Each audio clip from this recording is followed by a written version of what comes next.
Big Daddy. How you doing? Lonzo is a superstar. Good morning. Okay, all right.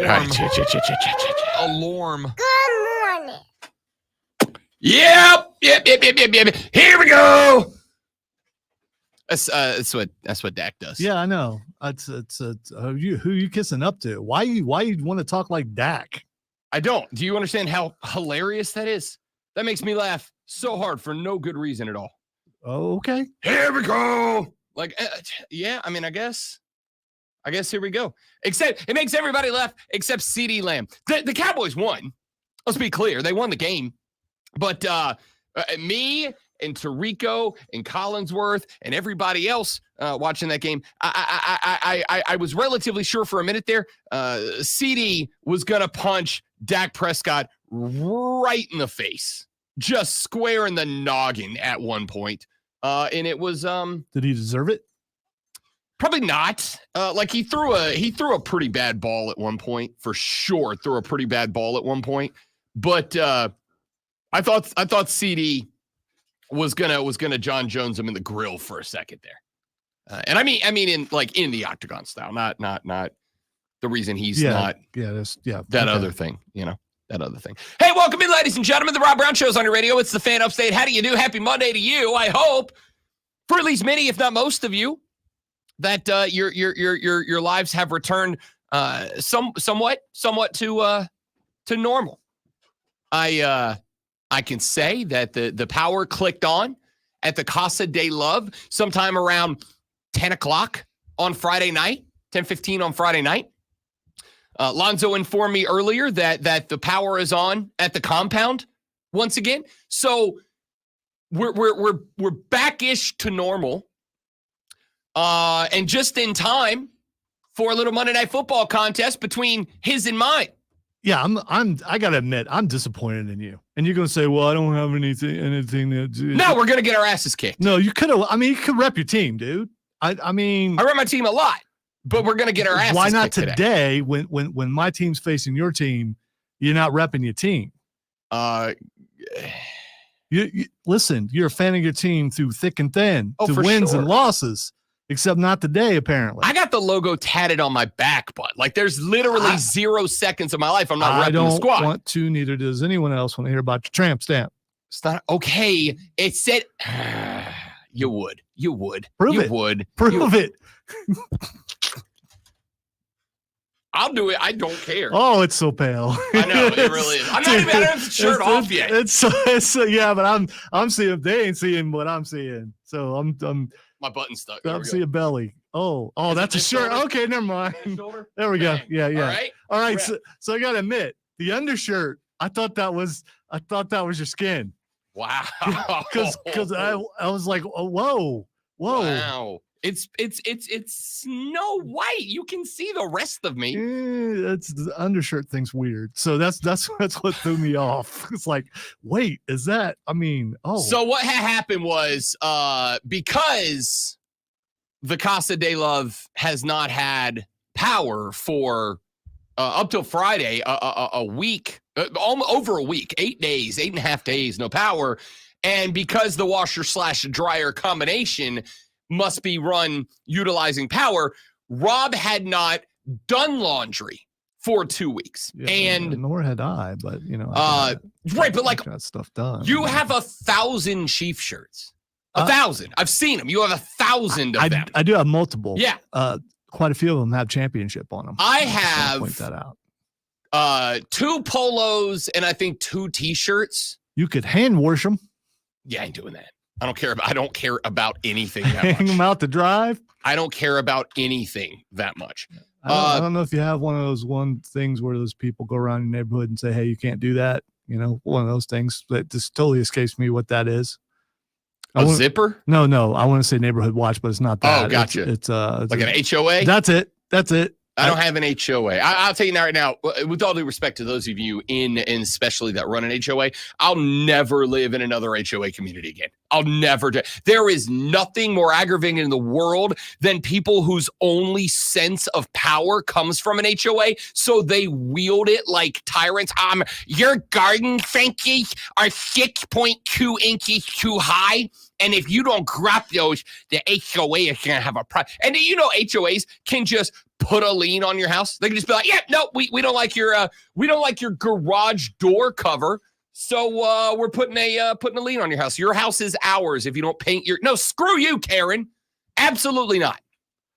I'll never live in another HOA again. If for some reason, and it could happen, if for some reason New Orleans were to win tonight, watch his shirts just automatically appear tomorrow. I got laundry back. There's literally clothes in the washing machine right now that I got to put in the dryer when I get home. That's not gonna including, smell good. I hope you're gonna wash them again. But I started them this morning. I know, but still, they sit there. They're going to sit there for like 4 or 5 hours. And okay. Washing machine's got a spin cycle. It takes like most of the water. It doesn't take 3 hours to wash clothes. Listen, I got. It's gonna stank. 2 Saints polos and 3 Saints tee. What do you think I've been wearing around the house? Right? Like I'm out of clothes. All right, I'm out of clothes. You've been wearing your undershirts around the house. Yeah, it's hot. Yeah, that is correct. I was out of undershirts too. I pulled this one. I still haven't unpacked from the wedding, by the way. Like that, you think I was doing anything? Yeah, well, there was. I get it. I had no power. I was like, nope, screw that. Yeah, just leave that where that is. Yeah. You know what I'm not doing while the power's out? Moving at all. I'm not going from the suitcase to the closet to the dresser to the washing machine. I'm not moving. You need me? You call me? You tell me where to go? That's got air conditioning. I'll meet you there. Outside of that, nothing happening. I went. Oh. When did Cody Rhodes start playing that quarter? Oh, that's Joe Burrow. Cody wins. I mean, yeah, Joe doesn't do that. Doesn't do that anymore. So maybe if he put his hair back, maybe he'd be all right. Joe B straight up said, "We're not a championship team." I was like, "Well, at least I appreciate the Stones to just say like it." 1-4. Yeah, it's not good call. Not good. So they should have won that game. They should have won that game. We're going to talk about that game because they should have won that game. They should have won that game. I'm not going to say the Bills should have won their game, but they were real dumb. They broke Scott Hanson. You know how much? Yeah, Scott Hanson watches 90 hours of football a week, and the Bills broke Scott Hanson with their clock management. I don't understand how McDermott still has this job. I don't know how. If I was them, I would have flown him to another city to leave him on the tarmac and flown back. What are we doing, Buffalo? So we got to talk about that. We got a lot we got to get into today. But what I am going to say, you know what? Screw all that. Text out of the gate. And I'm going to put some artistic twist on the text. Texter says, me. Can the Gamecocks stop playing off teams after big losses? What the absolute? I have real bad news for you, South Carolina. That was ugly. It was really yeah. Yeah, it was not. Yeah. It was not. Yeah. I have real bad news for you. You get Bama after they lost to Vanderbilt. Oh, don't worry. That whole clip's already been pulled. Oh, yeah. I was just like doing a show and looked over and was like, what? Nerds! Yeah, I was. You just got your asses whipped by a bunch of nerds. I was on the air, and the bottom line was going across, and it's like, wait, what? No, is that true? It's so true. That's a bigger you said we're going. That's a big upset. That is might be the biggest since App State, Michigan. It is the biggest since App State, Michigan. Not no might be about it. It is the biggest upset since App State, Michigan. And we are going to talk about that. But here's what we are going to talk about more than that. What we are going to talk about more than that is South Carolina is about to get the absolute dog beat out of them this Saturday. Sorry. I thought you were going to say by Vanderbilt. No, because that might actually happen too. Honestly, right now, Vandy is not a gimme anymore. So here's the thing. I got South Carolina that beat Kentucky 31-6. Right? A Kentucky team that took Georgia to the wire, a Kentucky team that beat Ole Miss. This is why, what we say all week last week, transitive property of football don't mean a thing. Not a thing. Means nothing. But you got slapped in the mouth by Ole Miss a week after they got upset. And remember, we talked about this a lot last week. The hell was that? I don't know. I don't either. All right, I am on mic on, but I'm not going to count that. Yeah, because it's something just rattled in here, and both Zoe and I looked like a couple of dogs that saw a squirrel out the window. I'm going to investigate. So, you caught Ole Miss, who got upset by Kentucky, and they were ticked off, and they came in and slapped you in the mouth. Now you got an Alabama that just got beat on the road by Vanderbilt, and they're going to be absolutely ticked off. We said last week, and we talked about it with Lulu Kesson. We talked about it with Chris Miller. We've talked about it with a lot of different folks. The unfortunate reality for South Carolina right now. The unfortunate reality for South Carolina right now is this.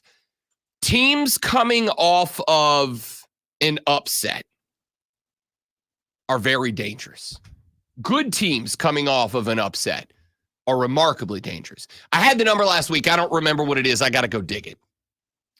But top 25 teams the week after they are upset cover the spread the next week at like an 85% clip. You don't understand how ridiculous that is? And now you got a team that's good enough to beat Georgia. I've been telling you all year. I think Georgia's down this year. I don't think Georgia is the same Georgia team that has been dominating for the past decade. All right? They're just not as good. In fact, we're going to be talking about that later in the show because Kirby Smart done ticked off all the dog fans with some comments he made about massive crowds, the biggest crowds. He was not happy with the crowd this weekend, and he put him on notice. So we're going to talk about that in a minute. But when we talked about Georgia, and I said they're down, they're not the same team, I do want to be very clear. They're still real good. And so Alabama, who beat Georgia, and I said this on Saturday, bet for the cycle on Saturday, and I said it on Tuesday on BetMGM tonight. Vandy was my super cover the spread guarantee lock of the week, which is good because I had a ass-tastic day on Saturday. I got hammered on Saturday. I had Clemson to cover that. Well, I had them to cover the Monday number. They didn't cover the Saturday number. If you took a Monday one, I told you to before DJU got benched. But they didn't cover their Saturday spread. South Carolina, God, not even close to covering the Saturday spread. I had one good win on Saturday, and it was Vandy to cover. Because I said, look, Alabama's coming off this game against Georgia. It was super emotional. It was a full 60. It was a strenuous contest. That's the type of game that you come off of and you have a letdown week. Now, that was by no stretch of the imagination a pick of Vanderbilt to upset Alabama. I just thought Vandy can cover the spread. Clark Lee's got this team believing. Like, they believe in themselves. And that quarterback they got is a freaking blast, dude. An absolute blast to watch. So, Diego Pavia, absolute blast to watch play. So I said, I think Vandy to cover this game. I didn't think to win outright. Nobody did. Who the hell would have, right? So you go from an Ole Miss team that got upset by Kentucky and was furious about it to an Alabama team that just had, Zoe, the most embarrassing loss in the history of Alabama football. Yeah. I'm not an expert. I'm not a history major of Alabama football. When South Carolina beat them, I don't think it was nearly as embarrassing. Not at all. Vanderbilt beat them. Not at all. This is on the road to Vandy. By the way, on the road to Vanderbilt, literally hours after Nick Saban said into a camera and a microphone with his whole chest, there's only one place in the SEC it's not difficult to play, and that's Vanderbilt. And Vanderbilt came out and won the game. What do you think Alabama's going to look like next week? And you got to go to their house. What do you think Tuscaloosa is going to be like next week when you got to go to their house? Gamecock fans, I'm never going to do this. I've never done it before, and I'm never going to do it again. Don't watch this game. It's not worth watching Saturday. It's not worth your time. It's not. Not only is there 0% chance for an upset, you're going to lose by 35. Bama's going to run it up on you. There is no mercy. There is no pulling off the accelerator. There is no taking the boot off the neck. I'm sorry. After what I saw against Ole Miss, and remember, we were talking about the upset. Here's where I was driving with that. I'm good at this. Stick with me. My whole thing was, because Lulu Keston said it, Chris Miller said it, they said, look, you got Ole Miss coming off the upset. I said, yeah, but isn't that kind of metered out a little bit by the fact that you had the extra week, right? You had the extra week. You got an extra week of game planning. You got an extra week of health. You got an extra week to tinker. South Carolina looked like they played the day before. That it was undisciplined. The game plan was crap. The play calling was. I got to tell you, I 180'd on Dow Loggins in a day, and I'm going to tell you, Zoe, and we'll talk about this a little more in the next comment. Saturday night, when I was kind of thinking about this game, rewatching some of the high or lack thereof lights of this game, Zoe, I don't think Shane Beamer's the guy. Do you understand how much that hurts me to say I like this guy? I do. I want to hang out with Shane Beamer. I'll go golfing with him. We've had him on the show, friend of the show, Shane Beamer. I like Shane Beamer a lot. If that's the best you can put on the field with an extra week to prep, if that's the best that you can give me on a Saturday with an extra week to get ready for the fight in Lane Kiffin's, it's hard for me to believe you're the guy. I think Shane Beamer might be the best recruiter this team's ever had. And I don't know if he's got the X's and the O's. I don't know if he's got the coaching ability. One game, and because I've been saying the whole time, I believe in this guy. I like this guy. I think this guy can do it. Saturday night, as I rewatched this game, first time I ever went, I don't think he's the guy. I don't want to be that guy. I have supported Shano the whole time. I don't think he's the guy. Great recruiter, and that's fine. But that's what you give me? That's what you give me. Let's talk more about it when we come back. Rob Alonzo and you, the Rob Brown Show's on your radio. It is the Fan Upstate. My world. Good morning, everybody. Quick live, and we're coming right back. Stay right there for me.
Saturday night, sat down in the Bro Cave, was watching some of the highlights or lack thereof from the South Carolina Ole Miss game. And I found myself a bit conflicted because I recognized that I was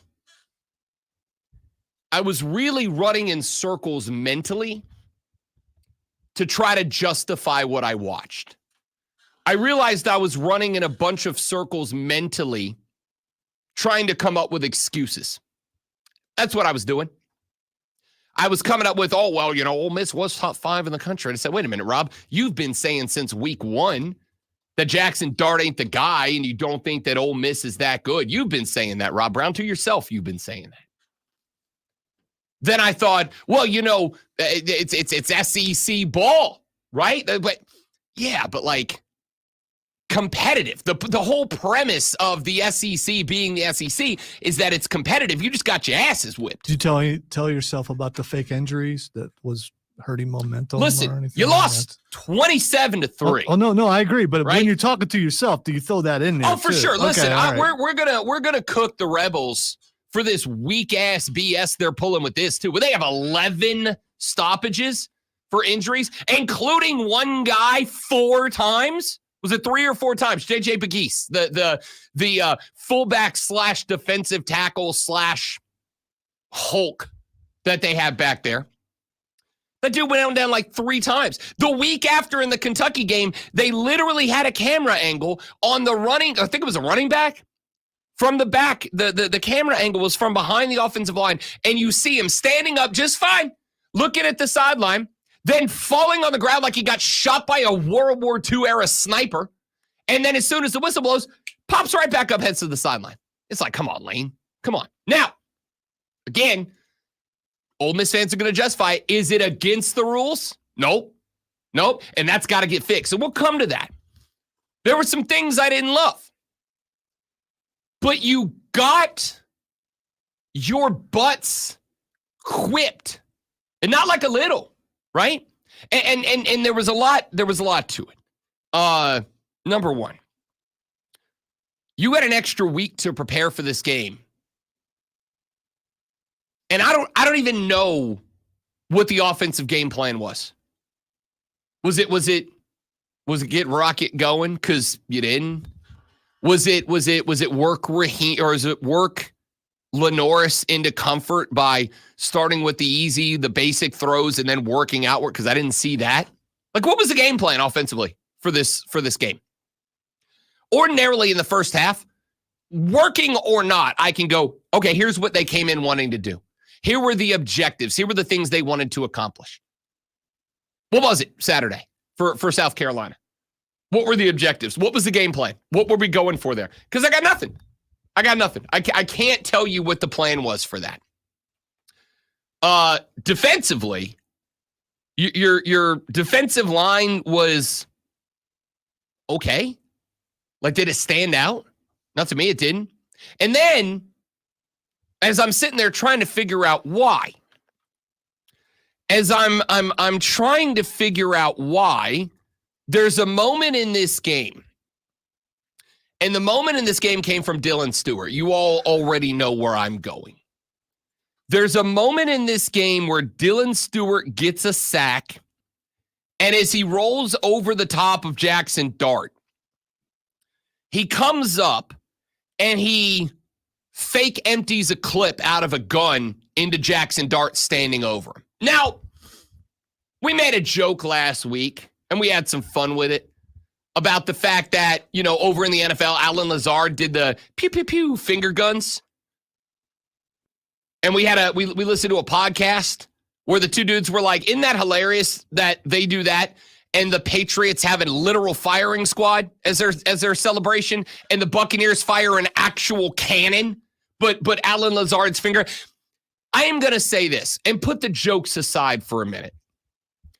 We can all agree that Alan Lazard going pew-pew finger guns at the first down marker is different than a defensive tackle standing over a downed quarterback, cocking and emptying an assault rifle into him, right? There's a difference there, right? Like, we all know that. Blame those daggum video games. You blame whatever you want. It's stupid as hell. And you know it's stupid as hell because here's the thing. That's about the 5th time that has happened in college football this year, and it's been called every time. Every time. You go back to week 1, LSU. I forget the kid's name, but the defensive back for LSU. USC is going on what would turn into a game-winning drive. LSU comes up with a great play. Defensive back of the end zone, knocks down a ball, and he comes up and he pulls up a gun, and he shoots the USC wide receiver. Pow, pow, pow. 15 yards. They had a guy in the Minnesota game, USC Minnesota this weekend. He pulled out a katana, anime dork style, and he slashed the other team. 15 yards. It's not that hard. Wait. You can't even use swords? Can't even use swords. Okay. What's this world coming I'm to? surprised people knew what that was. So, okay. Like, you can't do that, so man. he Zorro'd him. No, Zorro's a rapier. True, but Katana's I mean, different. you can still do a Zorro cut with a katana. No, you cannot. You can. Yeah, you can. No, because the change in direction, you have to change the whole direction of the sword. I'm talking about a different Zorro, but that's okay. What Zorro are you talking about? It's from anime. No. There is one Zorro. He is the masked man. That's not true. There's one Zorro. No. There's one Zorro. There's Roanoa Zorro, who is the greatest swordsman of all time. Yeah, Zorro for sure. Black mask, black hat, black suit, cape. Had a horse. Yeah. That's Zorro, greatest swordsman of all time. Ask someone under 20 who Zorro is. They're going to say. Well, then kids are dumb. What do you want me to say? There's one Zorro. If I say Zorro, everyone is going to go with the Z. I wouldn't say everyone. Everyone. I would not say everyone. And if you don't do the Zorro Z, you're bad at this. All right. Now, back to South Carolina. I don't care if you do it with a katana or a rapier or a machine gun or a cannon or artillery. You can't point a fake weapon at the other team like this. So when I was, and by the way, can we get to the most important part of this conversation? You were losing. What was it? 24-0 at that point? Like, maybe that's not the time. Maybe that's not the point. Now, am I all that upset at Dylan Stewart? Yes, that's real dumb. But let's also be clear. I absolutely pin that on coaching staffs, right? If somebody does something that is new, dumb, and exciting, you go, all right, well, who knew, right? Like, who knew? That has been called 5 times and penalized 5 times in college football this year. 5 for 5. It is the only penalty in college football that is being called at a 100% clip this year. Every time. And so, if I got a team down 24-0, by the way, right? This isn't a 3-3 field position battle where every sack can reset the field. This is a game that you are already getting your rear ends served to you. And you have zero momentum. None. Not at all. There's no they can just pop one big play. They're right. No. There was the hope out of the building at this point. You're cooked. And you're doing this. Now, this individual incident, whatever, dude, not the end of the world. If this happens and you're up 27-0, I'm probably like, all right, it's dumb, but whatever, right? You're whooping their ass. You're done. Who cares? Whatever. Game's over. But it was the opposite of that. You were getting smoked at that point. So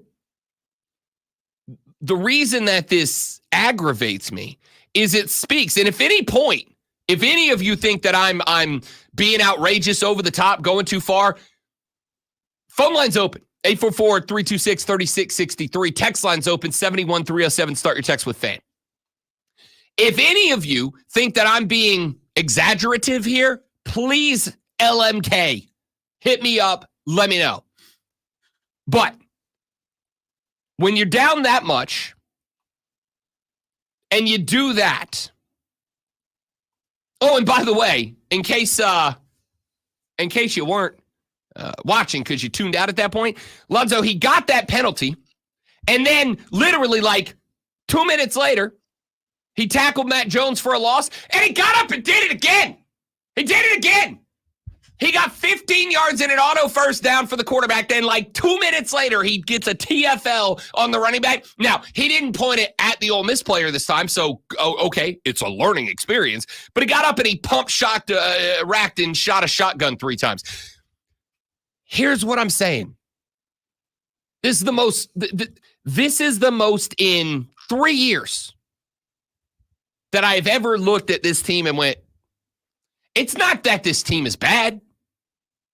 It's that this team's got no damn discipline to it at all. None. I got missed assignments. I got guys losing their minds. I got guys out here murdering Jackson Dart. And then 3 plays later doing it again, right? This team has a complete and total lack of toughness between the ears. I can't win with that. I can't win with that. It is the first time since he arrived on campus that I'm looking and going, unless I see some like serious growth out of this team. And oh, by the way, Bama's about to drop a 50 on you this week. I'm just going to prepare you now. I've never said it before, and I hope I'll never say it again. Gamecock fans, it is not worth watching this game this weekend. Find something better to do with your time because Bama's going to beat the dog you know what out of you. This is the first time since he showed up I am actively and openly questioning Shane Beamer right now. I don't think he's got it. Because if you had the extra week to prepare and you know how big that game was, and that's what rolled up on the field on Saturday, it's not good enough. It's just not good enough. Gamecock fans deserve better than what we saw on Saturday. That's not, you didn't play Georgia. You didn't play Alabama. Well, Vanderbilt beat Alabama, so maybe not the best example. You didn't play Ohio State. You didn't play Oregon. You played Ole Miss. One of the 2 teams I said in the top 10 were overrated. Ole Miss and Mizzou. Mizzou lost, by the way, as well. So, again, nailed it. And that's what you wrote up with an extra week to prep. That's what you wrote out there. First time ever, I'm actively questioning Shane Beamer. Back after this on the Rob Brown Show on the Fan Upstate.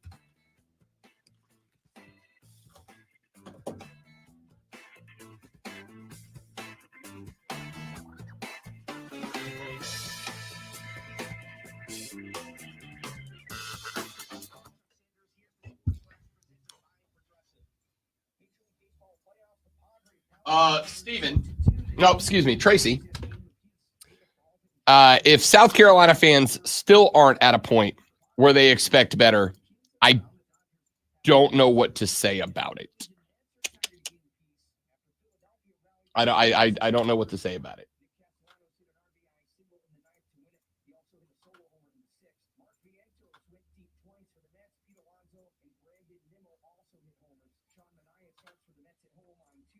Talk about how hard it was to get low in the game with 7-11 stoppages and playing assistant players off. And one of their players had to be a assistant guy, assisted all 4 times. Okay. That's unfortunate. First of all, I hope all those That's very unfortunate.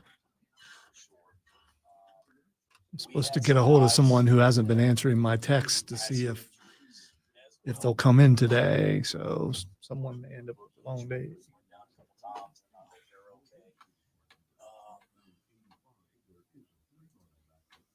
I hope they're okay. It's remarkable to me how many, maybe it's something there's, and listen, I got my own problems. We just got our butts kicked 27-3. But it's fascinating to me how many injuries occur for them after the opposing offense makes a first down or has a big play. And you go back and watch the Wake Forest game. It happens a lot to the same guy. You watch the Kentucky game. It happens a lot. So certainly we'll look at the tape. And I know there's a review process as well, but it's again, I hope those guys are well and they're great players. I really hope they're okay. I know we had a big injury report this week. I'm sure it'll be another big one this week as well, but we'll look at it. not much the officials can do during the game, but certainly it's a thing that we'll discuss with people above us as well. But again, I got my own problems on our own team right now, but I think it's the timing of some of the injuries. It's a really bad look for college football. It's not what this is. Good morning, everyone. Good morning, everyone.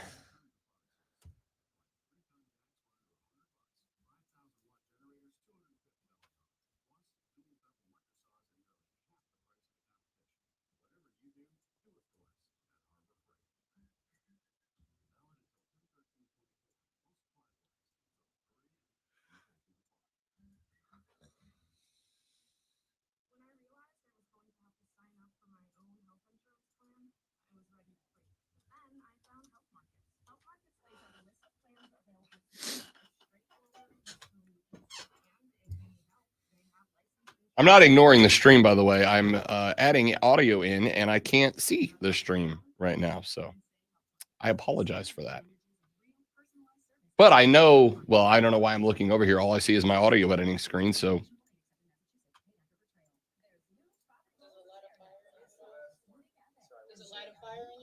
I'm not someone who's really externally motivated. I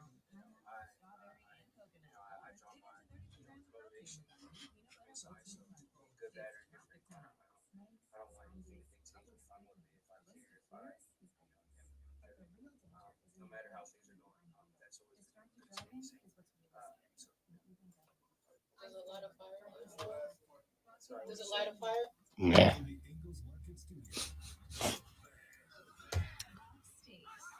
Does it light a fire in you?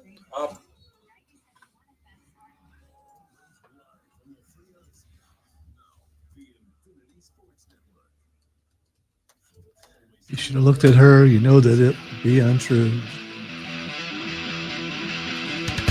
If I was to say to you, girl, I couldn't get much higher. Come on. All right. Good morning, everybody. Welcome in the Rob Brown Show's on the radio. It's the Fan Upstate. Rob, the Great one, Lonzo, and you. Be a part of the show. The renewal by Anderson to the Carolinas fan phone, 844-326-3663. 71307 is the text line. Start your text with FAN, F-A-N, FAN, F-A-M. We'll read them on the air.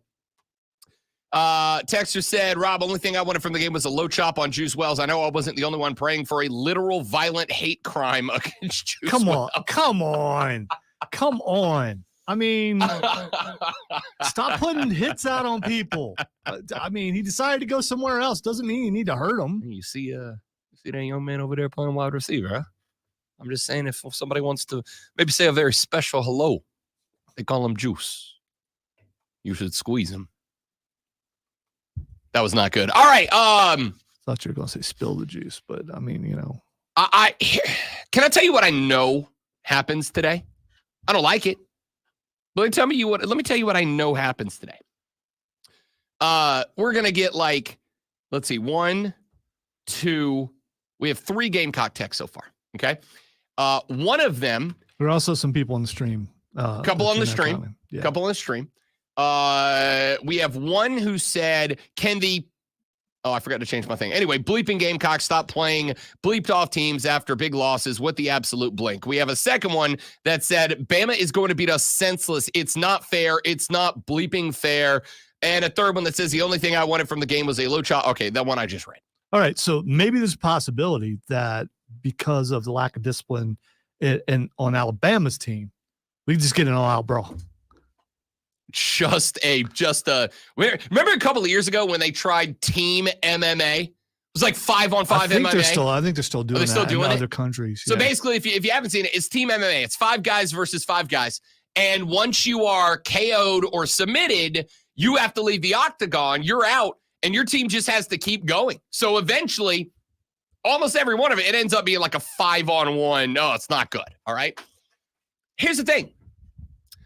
What I saw out of Alabama, with the exception of Malachi Moore throwing an absolute temper tantrum at the end of that game, what I saw out of Alabama, there was a game, I'll give you exactly what I immediately thought of. There was a game when Saban was there against Georgia Southern.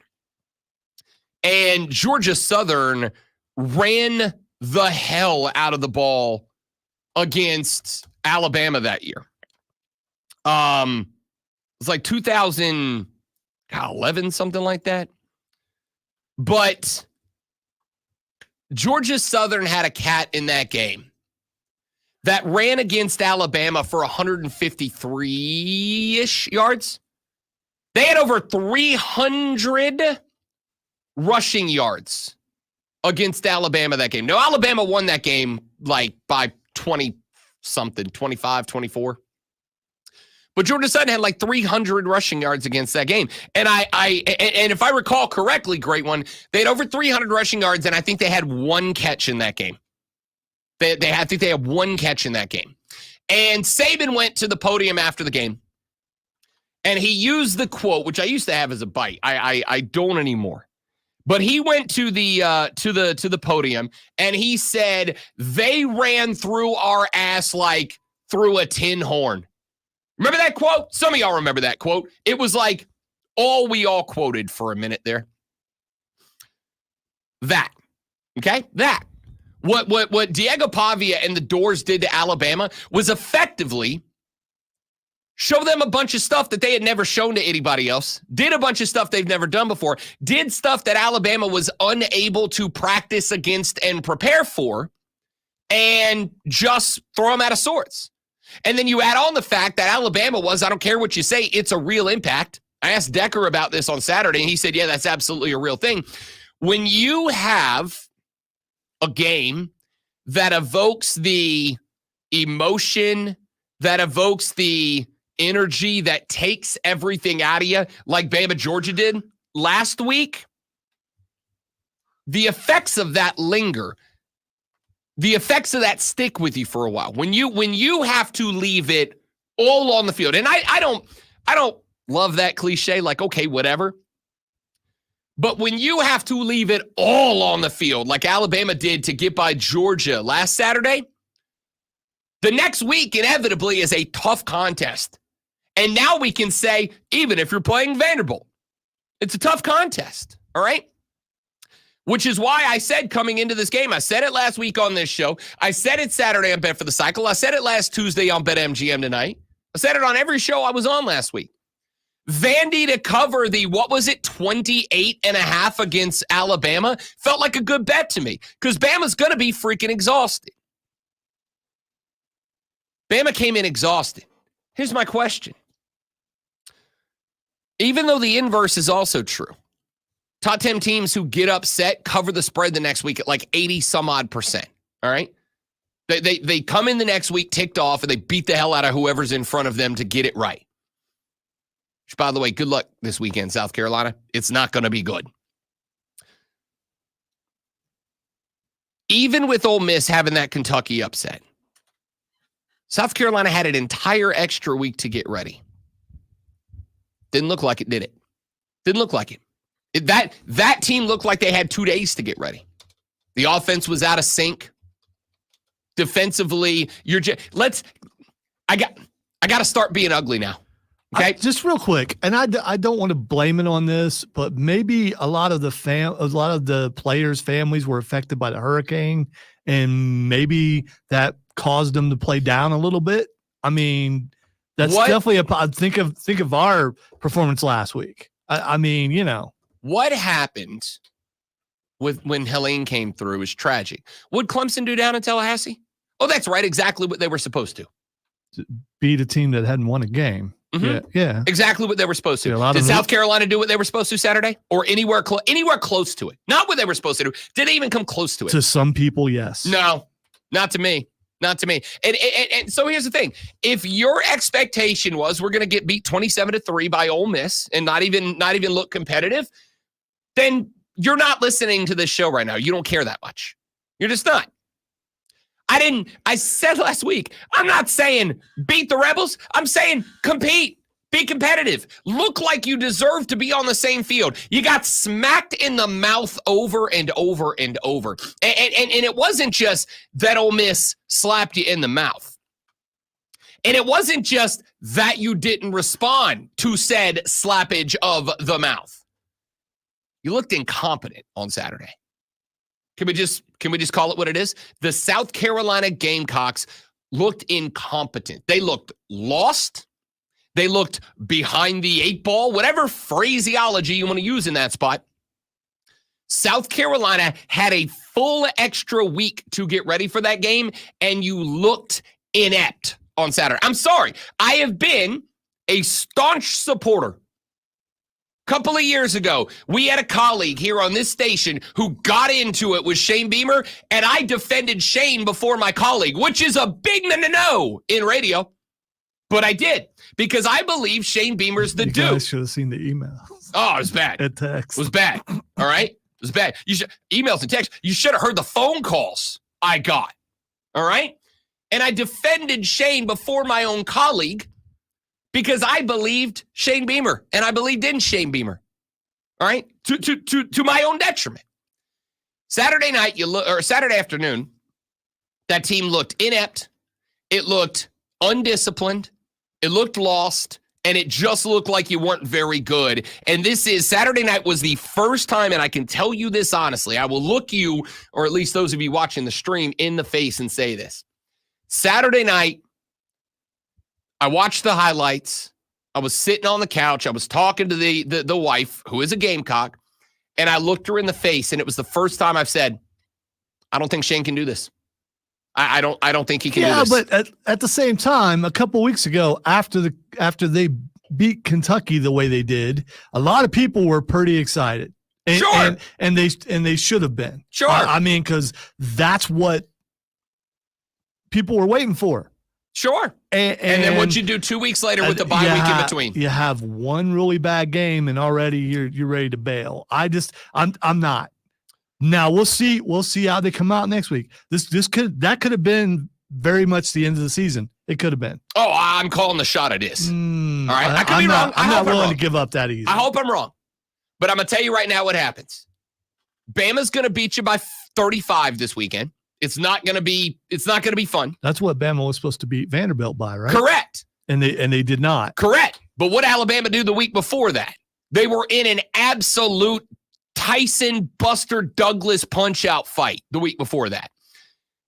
What was South Carolina doing last week before they got smoked by Ole Miss? Nothing. It was a bye week. All right. So now you got an Alabama team. The week before that, they beat Akron. But still, they got out there. They played hard. They got a victory over Akron. Right. Well, still, they were supposed to do that, and they did that. They were not supposed to beat this team. Saturday. I didn't say beat. I said compete. They were not supposed to beat this team. Saturday. I didn't say beat. Okay. Last week, I said on Friday going into this game, I said, I am not worried about whether or not you win this game. I'm worried about, do you compete? Do you make it a game? Or do you hang in there and do the things that show that you are closer to Ole Miss than you are to Vanderbilt? And now Vanderbilt went and beat Bama, and you guys got punched in the mouth and didn't respond. I am at the point. I want to be very clear. I desperately hope I'm wrong.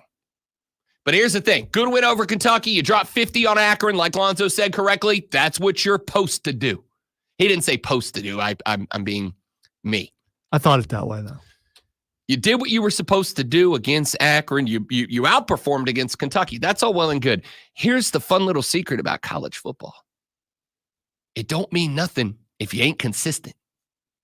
It means nothing if you can't do it multiple weeks. It means nothing. It means nothing.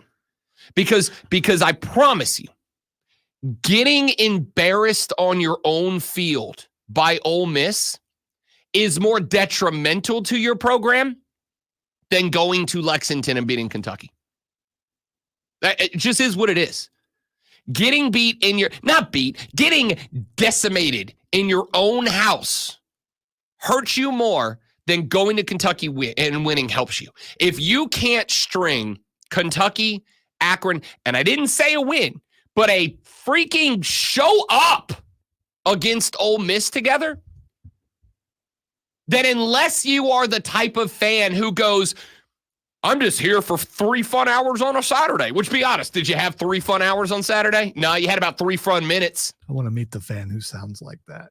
My point here is if you want this team and this program to be better than it is, what you saw Saturday tells you you're not, the trajectory is not upward right now. You'll have spikes, right? It's like looking at the stock market. Whenever I do that, like once a year when I pretend I'm going to be an adult and invest in the stock market. Whenever I do, you gotta look at two graphs, not one. You can look at the today graph, and the today graph might have a big upward slope on it. And you go, that's great. But then you go, now show me the whole month. And you look, and what you're seeing is it's a big down slope, and you're looking at one little spike in it, right? When I looked at Kentucky and that win, I thought, big trend up. And now that I'm looking at it as a whole, I'm like, I think it was a spike. I think it was a one-day anomaly. I think the market had a real good day that day, but overall it's trending down. That's how, honestly. Lonzo and I have been on this station, and I would argue in the entire upstate, the most staunch defenders of Shane Beamer. I assume Lonzo is still there. I'm not. I'm still there. I'm not. I am. It's one game. If the rest of the season goes this way, that's totally different. I hope that I am wrong. I hope that I am eating these words. I hope that I am eating the crow at the end of the year. I hope that everything I'm saying is put on blast. I hope that Shane Beamer quotes me in a press conference at the end of the year and goes, all these radio dumbasses out there like Rob Brown at the Fan Upstate, look at us now. But and then he says, I thought we were boys. We are. I like him. I'll go grab a whiskey with Shane Bemo this weekend. All right? I'll drink some JMO with Bemo this weekend. Are you sure he drinks? I mean, I don't know. No, I just assume. Okay. All right. I assume everyone does until they tell me they don't. Okay. But you got Alabama coming up. A ticked off Alabama who just lost to Vandy. You got Oklahoma 18, Texas A&M 15, who just dog walked Missouri this weekend. You got Vandy at Vandy. Uh-oh, that ain't great. Then you got Mizzou. Now, that game, I think, gives you a better idea of where you really are. But what I'll say is, it's not that you lost, because you're 3-2. And one of those losses against LSU should have been a loss. You just didn't show up. In the second biggest game of the year, you didn't show up.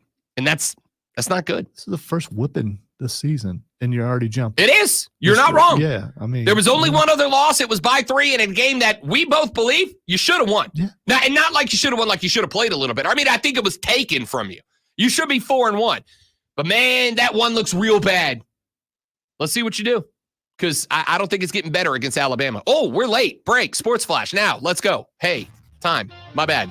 Yeah, don't point that out. Just go. The Carolina Panthers dropped their 4th out of 5 with a 36-10 loss to the Chicago Bears yesterday. Andy Dalton went 18-28 for 136 yards and a pick. Chuba Hubbard's 38-yard touchdown on the opening drive was the only touchdown on the day for Carolina. Chicago rookie quarterback Caleb Williams went 20-29 for 304 yards and 2 touchdowns, both to former Panther DJ Moore. After a chaotic weekend that saw the number 1, number 4, number 8, number 9, number 10, and number 11 seeds all get upset, the new AP Top 25 poll is out. Texas now owns 52 of 61 first place votes, followed by Ohio State. Oregon is at 3, Georgia at 4, and Miami is at 5. Tune in this Saturday at 12:30 as Furman Paladins take on the Chattanooga Mocs. It's Furman versus Chattanooga right here on your home for Paladins football. The Fan, Upstate.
Morning, Mike. Zach, I get it.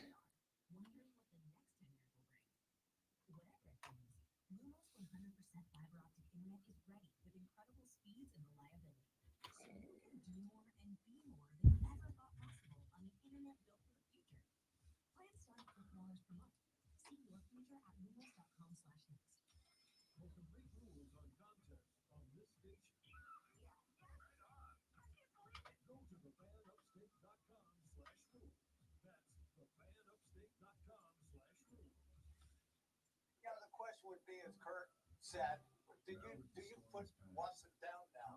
He has not played well since he's been in Cleveland. Simply has not played well. I don't want to put him down. I just want to sit him. Yeah, I don't think that's anything a little harsh. I know what you meant. I know what you meant, Jerry. Okay. Visit Lowe's in-store or online to find out about relief efforts in your area or get emergency supplies now. It takes a lot to prepare for game day as a dedicated fan. You- Feels like the most important of all. That's why Hellman's Real Mayonnaise is the MVP. Hellman's Mayonnaise is the secret to bring out the rich and creamy taste of all your game day dishes. From buffalo chicken dip to your favorite sub sandwich and everything in between. So give it a try. And Mayo game day be delicious. You know, yesterday I came home with some groceries. Speaking of mail, didn't get any mail, but it wasn't hard to figure out where to put things in the fridge and the freezer. Plenty of room. Yeah, it's Plenty just of like room. it's like as I told my wife, unpacking the groceries today. Boom, we done. It's a tie game. You're pinned deep in your own territory. Why are you throwing 3 straight passes? All of it complete. 2 of which could have been intercepted. And then you punt it back, and Fairburn hits a 59-yard. New life. Next break. As time expired. You were tied. You were tied. You didn't need points. Did they forget that? Sean McDermott, offensive coordinator Joe Brady, Josh Allen. They got a lot of questions they need to answer. But what the hell just happened at the end of that Bills game? Because that was the worst clock management, game management I've seen all season long. Good morning. Good night. Good morning. No, not good night. We just got going. We just got going. Welcome back, ladies and gentlemen. The Rob Brown Show is live. Rob and the Great One Lonzo with you here on the radio program. Be a part of the show. 844-326-3663. That's the number. You can also text us on the text line at 71307. 71307 is the number if you want to go in that direction. Can I want to apologize really quick to Russman. I was in a hurry and I missed Penn State. It's definitely on the paper. Okay. All right. Calm down. Calm down. Calm down. When I was reading the Sports Flash and I was talking about the top teams, the AP, I missed it. Okay. I did write it, right? No, it's in there. Okay. I just said I missed it. I mean, I looked. I apologize. I'm not trying to diss Penn State. Okay, they're undefeated right now. All They right, are. They're the only team in college football to be 4-0 for the last, 5 consecutive seasons. Ain't won a damn thing, but they've done it. I mean, they find They find new and inventive ways to break hearts. They play certain teams and they don't win. But we'll see what happens this year. I mean, you know, and if they play their regular type of year, they still got a shot to make the 12-team playoffs. So I mean, there's that. And you know what? I messed up. I'm sorry. Unbelievable, Lonzo. We all expect better from you. I was trying to rush through the stories that are way too long, and you know, we expect better. I usually nail it. I missed one team.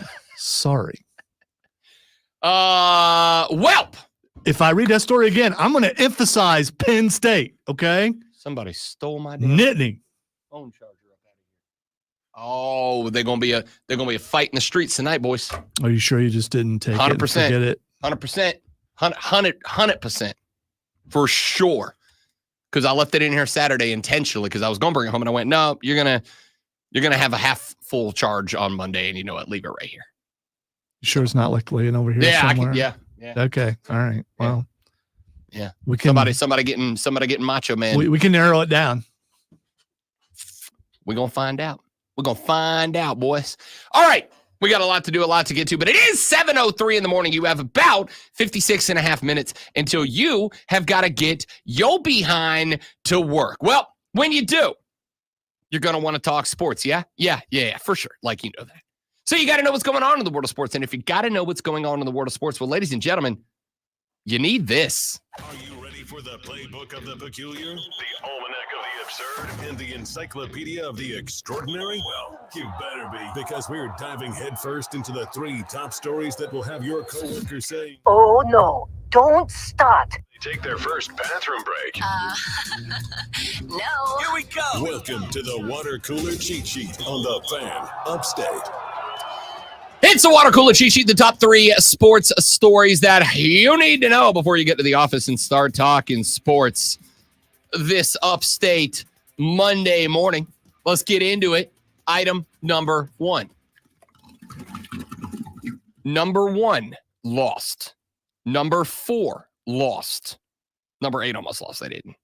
Number 9, lost. Number 10, lost. Number 11, lost. And number 25, lost. It was a weekend. Oh, and number 22, lost. It was a weekend of upsets in the landscape of collegiate football, and it has led to the biggest shakeup in the AP top 25 in a hot minute.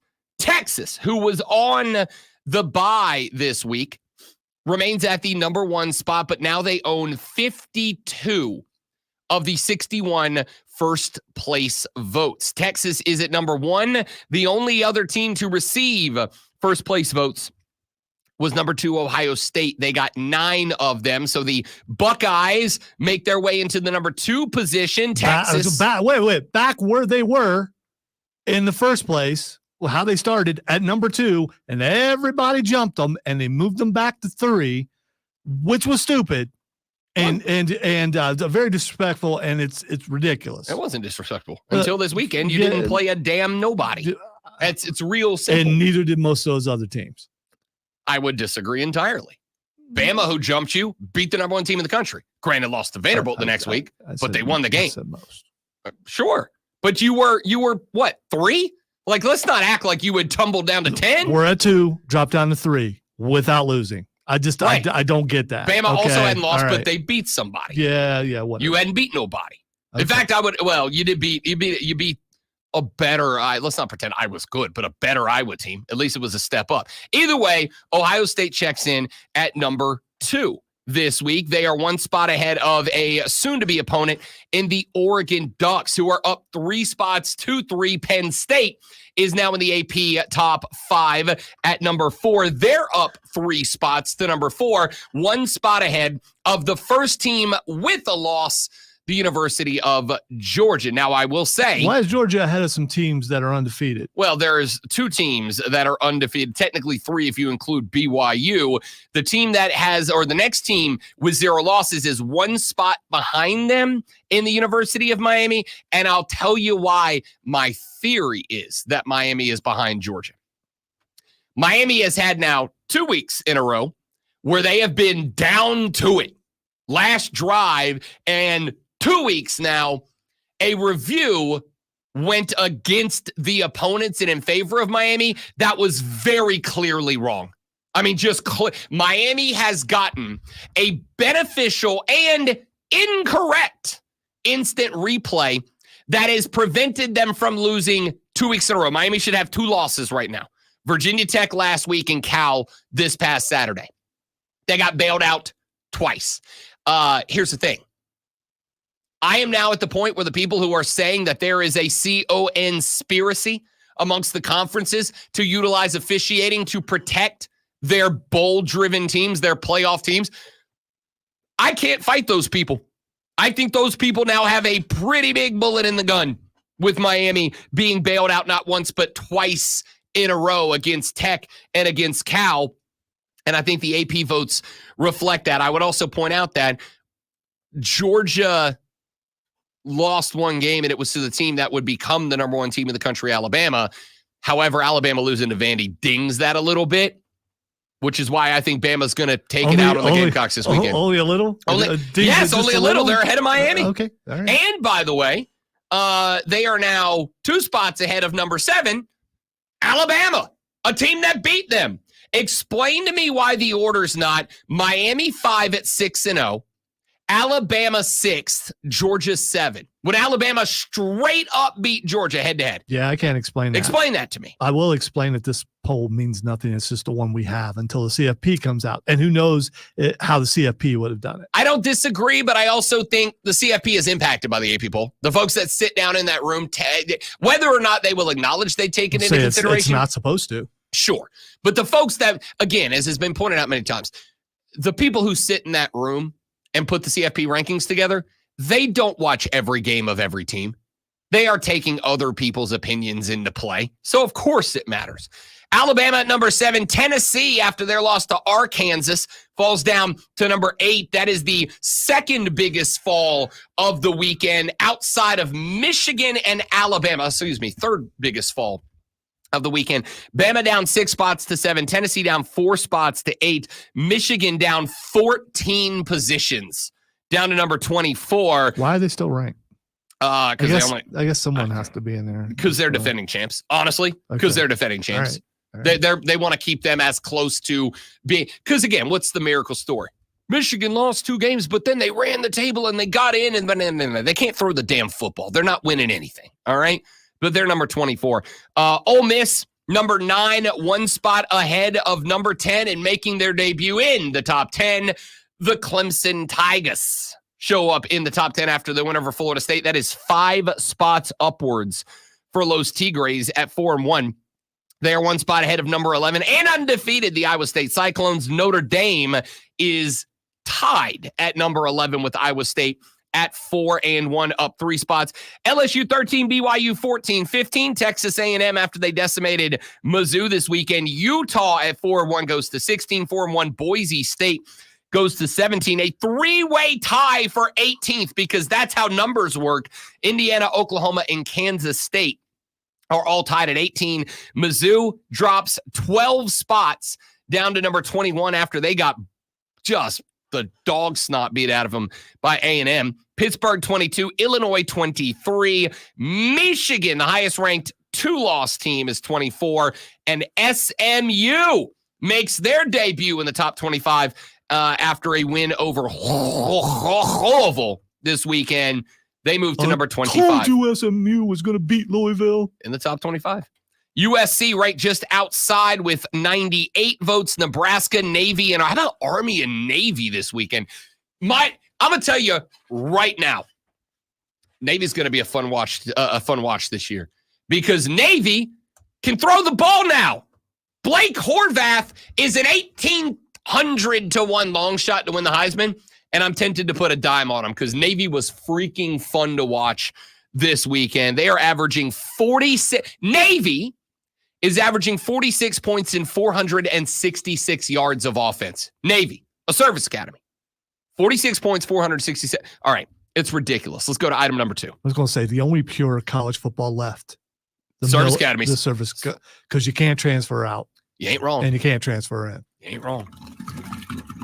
Major League Baseball playoffs continue last night. The Phillies win a dramatic walk-off win to level the series with the New York Mets at what, y'all, if you're not watching Phillies Mets, I hate these two teams with a fire and burning of 1,000 suns.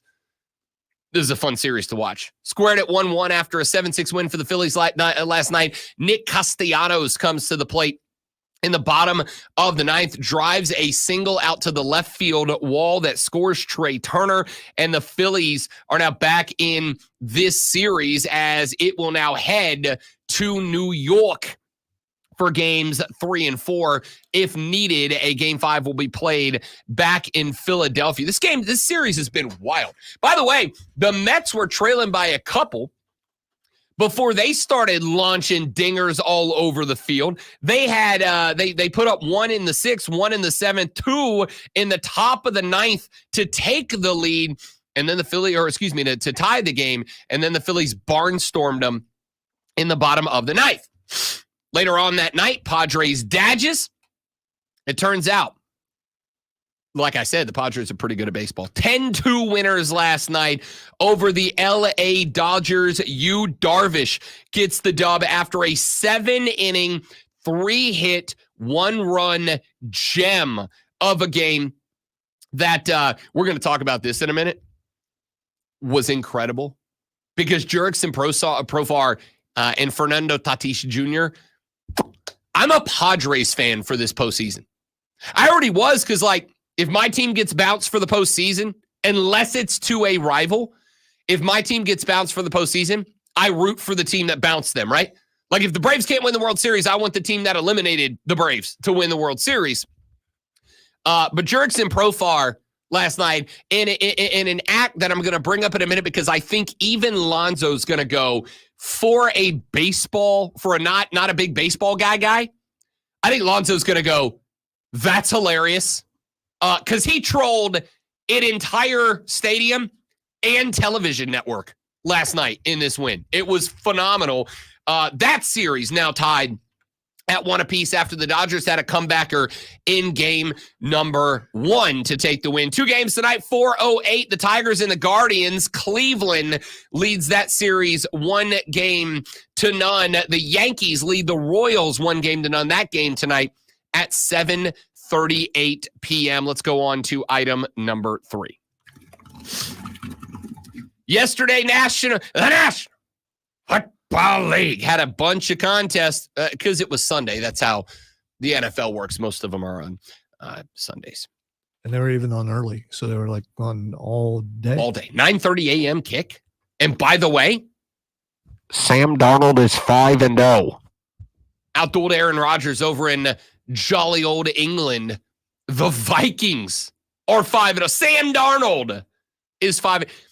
Do you find yourself kind of rooting for Sam Darnold a little bit? Absolutely. I kind of do. Yeah. Actively rooting for Sam Darnold. I can't stand the Vikings. Actively rooting for Sam Darnold. 36-10, Carolina gets done away with by the Chicago Bears. Caleb Williams, 20 of 29, 304, and a pair of touchdowns. And who scored both of those touchdowns? None other than former Carolina Panther, DJ Moore, who is a Bear, so that the backup quarterback Bryce Young could be a Panther. Andy Dalton, 18 of 28 for a $136 and 1 pick, no tutties, a QBR of 32.7. After this was well done and over, they sent out BY to get some live snaps, 4 of 7, 58 yards, no touches, no picks. And that one, the only touchdown on the day for the Carolina Panthers came in the first quarter when Chuba Hubbard reeled off a 38-yard touchdown run. They would not find the end zone again. That 38 yards made up over a third of Chuba Hubbard's 97 on the day. Nobody else had double digits rushing. In fact, your second leading rusher on the day was Bryce Young with 1 carry for 8 yards. Nobody else had more than 6 in this one.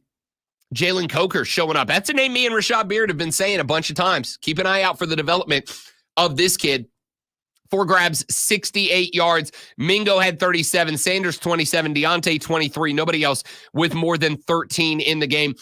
Carolina just looked bad. They looked bad. A week after they were competitive with Cincinnati.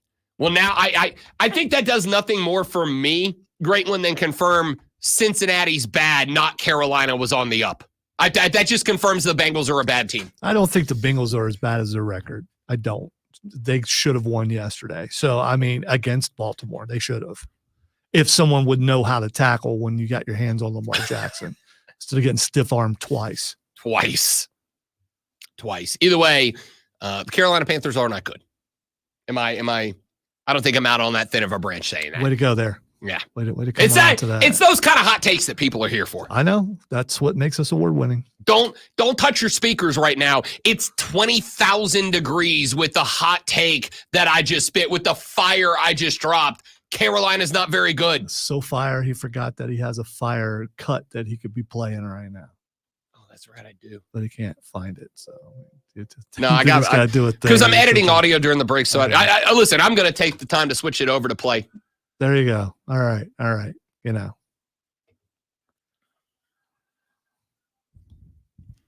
Hot takes. Hot takes only. Hot takes only. Carolina's not good at football. Hot take. You can't say that. You cannot. That's just no. You can't. You can't bring those hot takes in here on a Monday morning.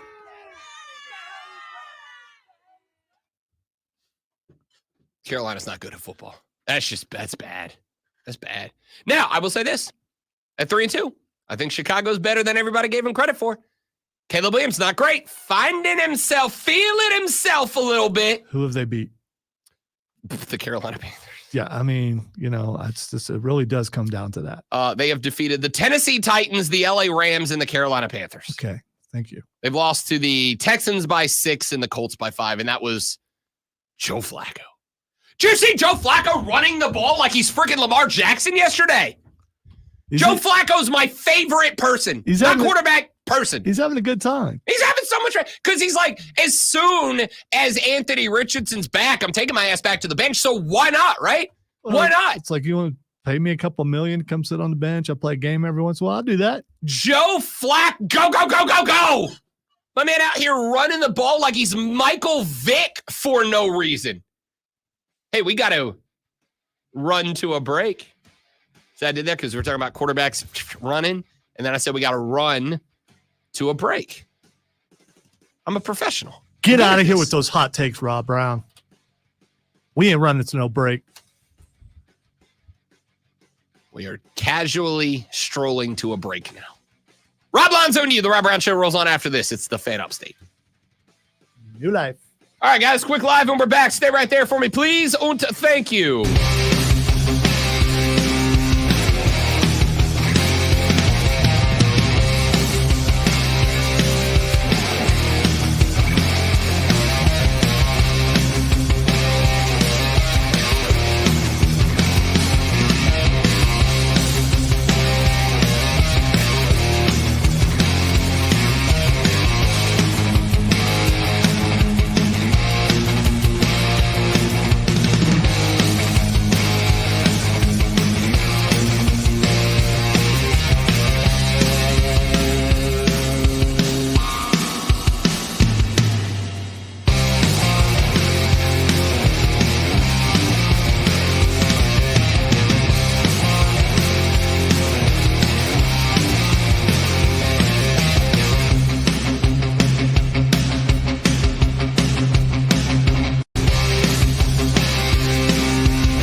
college football's got a couple of problems right now that I think they must address immediately. And I'm going to tell you what those problems are, because that's what we do here on the radio show. First off, we got to start with the faking the injuries. That's been a massive problem, specifically regarding the Ole Miss Rebels, who have, at this point, I think it's fair to say, worked it into their game plan now. So much that when Shane Beamer was talking about it, I'm going to play you a clip here. Now, please know that I did edit this audio a little bit, mainly because anytime that you hear a pause in this audio, please know that Shane was taking like 5 or 6 seconds between sentences to say the next sentence, mainly because, he didn't want to accuse Ole Miss of cheating, and he didn't want to accuse the players that were injured of not actually being injured. So it is sped up a little bit, but anywhere you hear a break, no, Shane was taking his time setting up these sentences. Can you talk about how hard it was to get a flow in the game when there were 11 stoppages of play to assist their players off, and one of their players had to be same guy assisted off 4 times? First of all, I hope all those guys are okay, for sure. We had some guys that had some injuries as well, and Boogie and Jules went down a couple times, and I hope they're okay. I hope they're okay. It's remarkable to me how many, maybe it's something there's, and listen, I got my own problems. We just got our butts kicked 27-3, but it's fascinating to me how many injuries occur for them after the opposing offense makes a first down or has a big play. And you go back and watch the Wake Forest game. It happens a lot to the same guy. You watch the Kentucky game. It happens a lot. So certainly we'll look at the tape, and I know there's a review process as well, but it's, again, I hope those guys are well and they're great players. And, I really hope they're okay. I know he had a big injury report this week, and I'm sure it'll be another big one this week as well, but we'll look at it, and there's not much the officials can do during the game, but certainly it's a thing that, we discussed with, or we'll discuss with the people above us as well. But again, I got my own problems on our own team right now, but I think if it's the timing of some of the injuries, it's a really bad look for college football. Completely concurred, Shano. Real bad look. Real bad look that it's happening. Real bad look that it's happening week after week. Real bad look that it's happening week after week, specifically with Ole Miss. But Ole Miss is not alone in this. It's just that they are the most egregious and obvious so far. This is a big problem. Okay. Now, I would like to point out, it's not against the rules. In fact, quite the opposite. It is literally taking advantage of the rules as written. Guy goes down, whistle stops, he comes out of the game, he can check back in. College football's got to do something about this. And I've seen a couple of different people offering a couple of different solutions. I saw the solution noted, great one, that if a player requires assistance from a training staff on the field, that player should be obligated to leave the game until the end of the drive. Honestly, I don't have a problem with that. Yeah, I don't have a problem with that either. The other one that I saw was, even if it's a quarterback. Yep. Even if it's a quarterback, if a player requires, and I think you can do this, just like Ole Miss can say, oh, well, you got to stop the game and let us have a timeout for player safety. Fine. I'm good with that. Out of player safety, if a player is so hurt that they require on-field medical assistance, which is what a training staff is. If a player is so hurt that they require on-field medical assistance, out of concern for player safety, that player may not re-enter the field for that drive, offense or defense. If your player must leave the field with medical assistance, that player cannot return on that drive. Out of player safety, Lane Kiffin, out of respect and making sure that these players are as healthy as possible, which is why you keep stopping the clock, right? You got to make sure these guys are good. I agree with you, Lane. So because I want to make sure that your injured players, which they wouldn't be faking it, They're very clearly and obviously, I mean, JJ Pegues was hurt 4 times in that game. Four times in that game. Poor guy. He got back up and got back out there every time. Played through adversity. Yeah. Lane Kiffin, that sympathy-less butthole, kept sending this guy back out there no matter how many injuries he got. It's unbelievable. Has no heart. No heart at all. That's unreal. I mean, honestly, like it's irresponsible is what it is. That guy got hurt 4 times in a game and you kept sending him out there to score touchdowns. That's just irresponsible, Lane. The parent of that child should send a strongly worded letter to the head coach. I might consider an email so that it's documented. I mean, that's negligence. That's malpractice is what that is, right?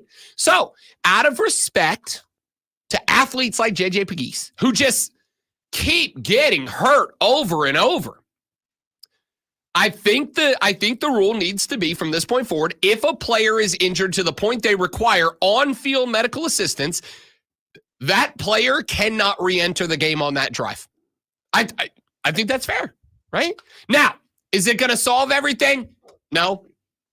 Because Ole Miss maybe has a designated injury guy out there. No way. I know. It's shocking. You know how I know? Because every now and then you would see a coach point at a guy and be like, ah, and that guy would just suddenly, I think maybe one of the coaches is a witch, right? Because they would point at a guy and that guy, my leg. Wow. And then they're just down. Maybe a voodoo shaman? Yeah, I think, you know what it is? Like It's yin and yang. Great one. It's yin and yang. There's one coach who's a witch, and then there's one coach that's the healer, right? They got the witch who goes, zap, torn ACL. And then that guy gets helped off the field, goes to the sideline. And then they got the Mr. Miyagi over there, and he rubs the hands together, and he touches, and he's healed. Somebody we need to start a religion around Ole Miss's sideline doctors, because clearly they're miracle workers. Guys keep getting hurt. They go to the sideline. They get the Mr. Miyagi. Bang, they're right back onto the field.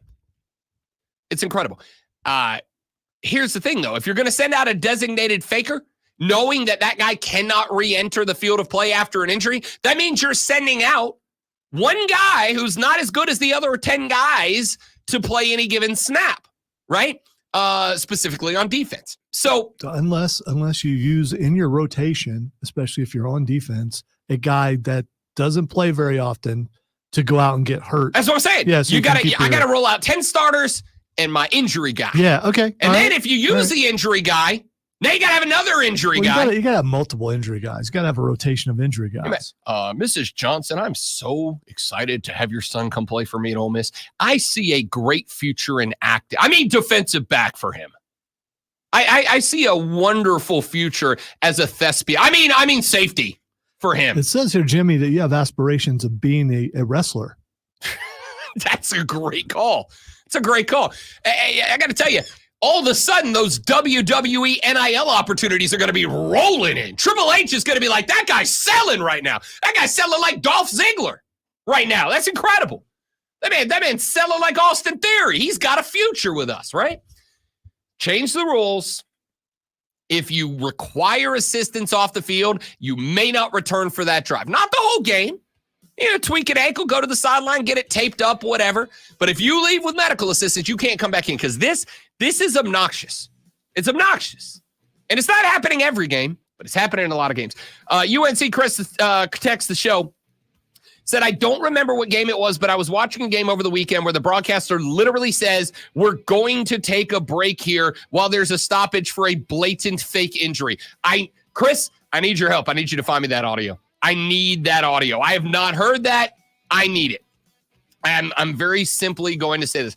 Texas said, Rob, offensive player gets hurt, run a stopwatch. When the clock for the amount of time it was stopped, if the defense wants it as a runoff, they have the, again, a lot of options here. I saw another guy that said that if a player is injured, you should have to, like in hockey, you should have to play without that guy until the other team has control, until your team has control back. So like if you're a defensive player, you get hurt, you get a power play, right? It's a little much, but that's how desperate people are for this crap to stop.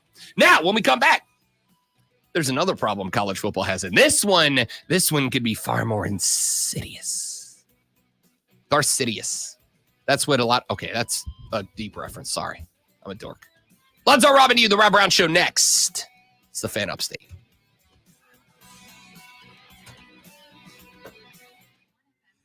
Maybe that's it. Maybe like if you get hurt twice in a game, you don't come back in this game.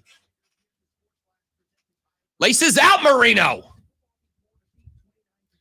All right, give me 30 seconds, guys. I got to put one more piece of audio in. Be right back.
sideline middle but quick play.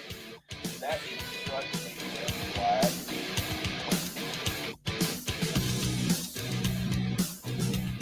Here's the other problem college football's got to address right now. There is a belief happening right now in the landscape of college football, and it is a belief that I used to say, nah, that's not real. This can't be happening. This isn't a real thing that's going on. Except for it kind of feels that way a little bit. And now we've got multiple games in a 2-week span that are the illustration, or at least the evidence that some people are using that this conspiracy theory is real. The conspiracy theory out there is that conferences are utilizing officiating to protect the teams that they think have the best chance to go to either the playoffs or the Natty or at least high-level bowl games. There were 2 games from last week that this was illustrated in.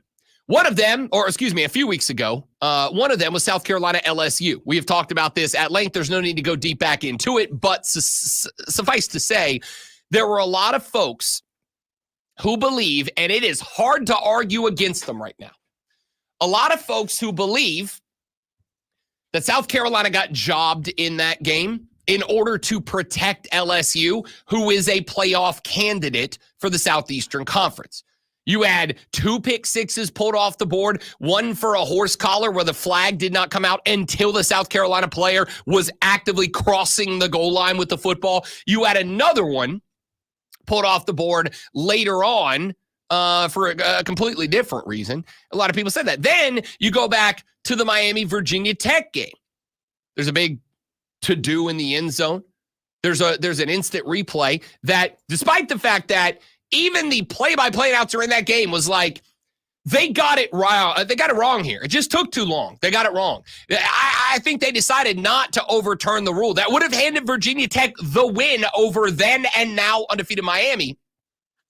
Even the play-by-play guy was like, yeah, no, I think they got this one wrong. You know what it takes for a play-by-play guy on a neutral television network to go, these refs screwed the pooch here? A lot.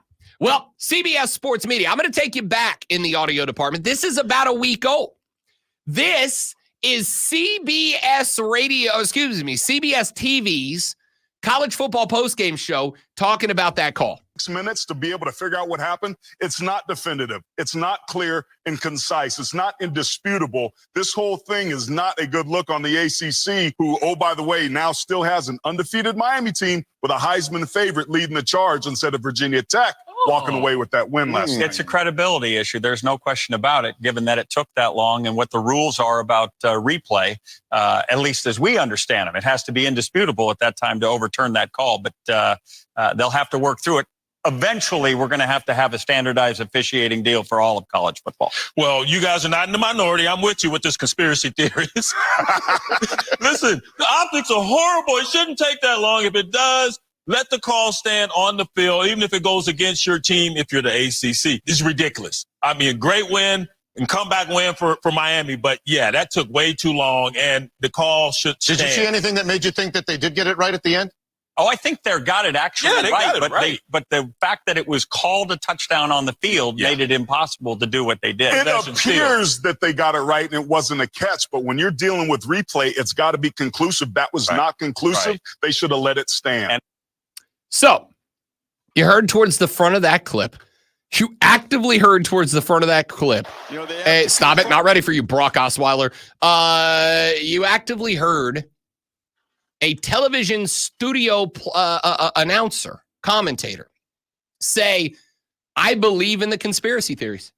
I believe in the conspiracy theories that schools are being protected by their conference officials. I actively believe that schools are being protected from else. They even pointed out, this is an undefeated Miami program with a Heisman Trophy candidate as your quarterback getting bailed out. Now, did they get the replay correct? I mean, that's frankly, it's up to you to decide. All right. As they pointed out, it took 6 minutes to run that replay, and I agreed, not conclusive evidence to overturn the rule. Now, Miami, a week later, up against Cal, there is a Cal drive late in the game to try to get back onto the right side of the scoreboard. There is what to me certainly felt like a clear and obvious targeting call, and the play-by-play crew for this one agreed. You know, they have to confirm. So back-to-back weeks, Miami's in situation where it comes down to replay. And you question if the officials are getting the calls correct. I do not know, by the definition of the rule book, how that is not targeting. I'm not saying Wesley Bissaint did that intentionally. No. I think he's just reacting, playing good, hard, tough football. But by definition, that is 100% targeting. The only thing I can think of, Brock, is one of two things. Either they felt as if they didn't have a clear enough look to see if that small area, top the crown of the helmet, made the forcible contact to the head and neck area. And, of course, as we mentioned, the differences when it's a ball carrier as opposed to a defensive player. But well, and if we have to get to the point where a magnifying glass has to come out to get the calls correct, we might need to look at at changing the way some of these rules are written. So it is yes, I agree. Clear and obvious. Definition of targeting. Like in the future, if you need to teach defensive players what targeting is, this is the video you would show them. They go to the replay, they go, no, not a targeting. Not a targeting. We're going to let that player play it out. We're going to keep everything as is. That's going to end up being a Miami football and a win over Cal to, again, keep them undefeated. Now, I acknowledge it is a conspiracy theory. And you all know how I feel about conspiracy theories. Most of the time, I think they're booty. Most of the time, I think just like cursory Google will blow most conspiracy theories out of the water. Not all of them. There are some legitimate conspiracy theories that have legitimate evidence behind them.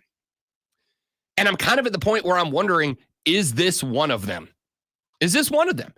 Because we have seen in years gone by, this has been one of the, this is not a new hit, by the way. Other schools in the Southeastern Conference have been accusing Alabama and Georgia of getting calls for years now. Why would they do that? Because as is pointed out, those were the teams most likely to go get natties. Natties =$ Mucho dinero. Big time bowl games $$ Mucho dinero there.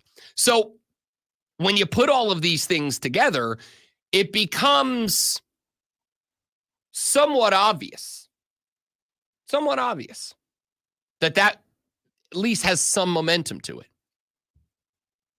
LSU was a one-loss team.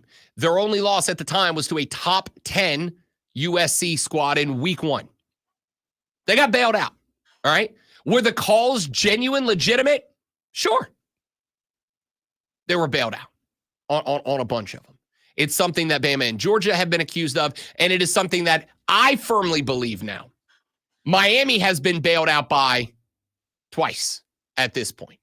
So when I look around the landscape of college football, I see two major issues taking place right now. Issue number one, I see guys faking injuries. All right, I don't think it is a hot take. I don't think I'm going out on a thin limb here to straight up point the finger and accuse Ole Miss of faking injuries. All right. Now, much like Shane, I don't want to do that.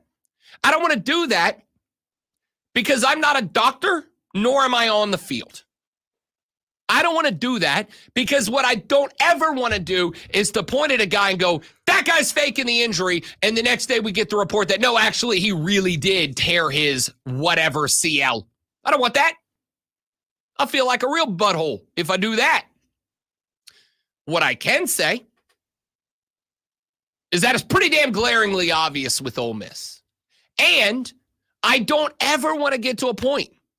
Lonzo, when we were talking about the service academies earlier, said if you like pure college football, you're an Army, Navy, Air Force guy because that's it.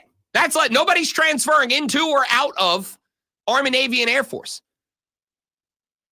Nobody. I mean, there may be some, and I don't know if there's any. I don't know if they're allowed to take NIL deals at the service academies. They're legally allowed to by the NCAA. I don't know if the schools allow them to.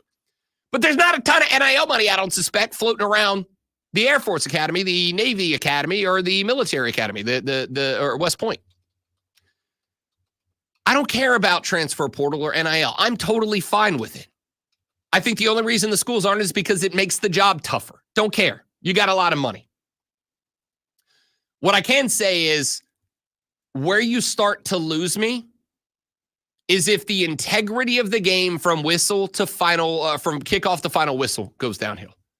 By the way, according to AI Overview, they cannot. This is because they are considered employees of their military branches. That checks out. So that makes sense. So where you will lose me, because you're not losing me over NIL. I don't care.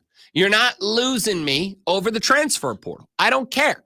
Just like I'm not going to stop watching my favorite TV show because an actor leaves to take a better role. Just like I'm not going to stop listening to my favorite country artist because they put out a pop song or my favorite rock artist because they put out a country song. I don't care if they switch genres. It's their prerogative. I'm going to like what I like and listen and watch it, and I'm not what I don't, right?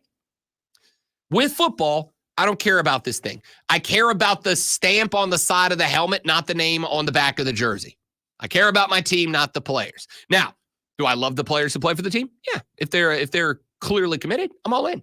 But that doesn't mean that they are, obligated to rep a school they don't want to rep, whether it's for money or otherwise. I don't care. You're not losing me for that. Where you will start to lose me is if I get to a point that I genuinely, truly believe the integrity of the game is being called into question. And again, replays, up to you whether they are right or wrong for the Miami team. The replay against Virginia Tech, the replay against Cal. All I can say is, in that first one, you called it a touchdown. I personally did not see a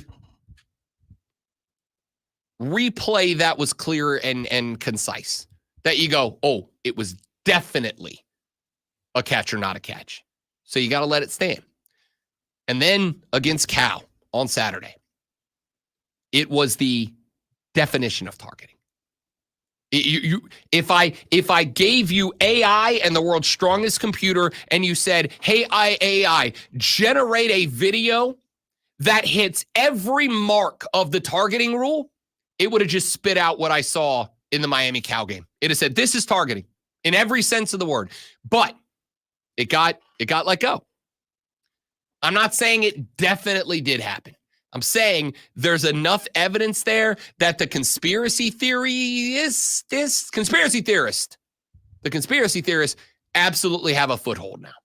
And if we don't do, before somebody hits me with, well, what you're saying, I don't know how you combat it. I don't. Get the replays right, explain them thoroughly, get them right and explain them thoroughly, and that's it. But like when you have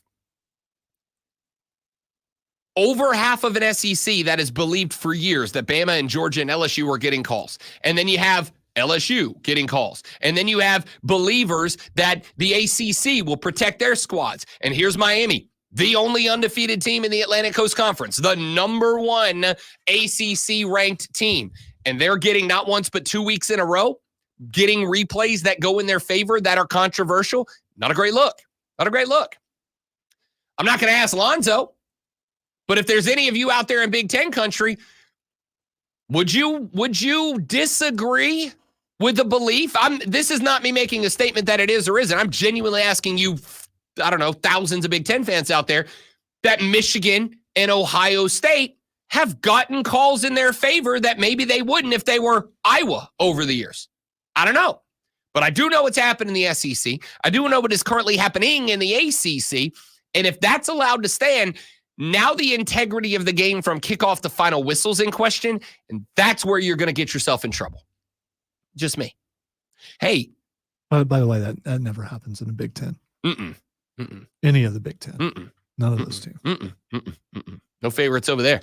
No favorites in God's conference. I know you don't want to ask me, but I said it anyway. So well, I mean, again, I don't want to ask you Saturday spot because you're the most unbiased fan we know. Right. So okay. All right. Yeah. Okay. And it'd have been awkward to put you in that spot. I get it now. As America's most neutral fan. That would be me. It's also him that does an excellent job with the Sports Flash. After a chaotic weekend that saw the number 1, number 4, number 8, number 9, number 10, and number 11 seeds all get upset, the new AP Top 25 poll is out. Texas now owns 52 of the 61 first place votes, with the other 9 going to The Ohio State University, followed by Oregon, who moved to 3rd, and Penn State, who moved 4th, then Georgia, then Miami, Alabama, Tennessee, and Ole Miss. And then Clemson. Yeah, there we go. Clemson made it in. The Carolina Panthers dropped their 4th out of 5 with a 36-10 loss to the Chicago Bears yesterday. Andy Dalton went 18 of 28 for 136 yards and a pick. Tune in Saturday at 12:30 as Furman Paladins take on Chattanooga Mott's. It's Furman versus Chattanooga right here on your home for Paladins football. The Pan, Upstate.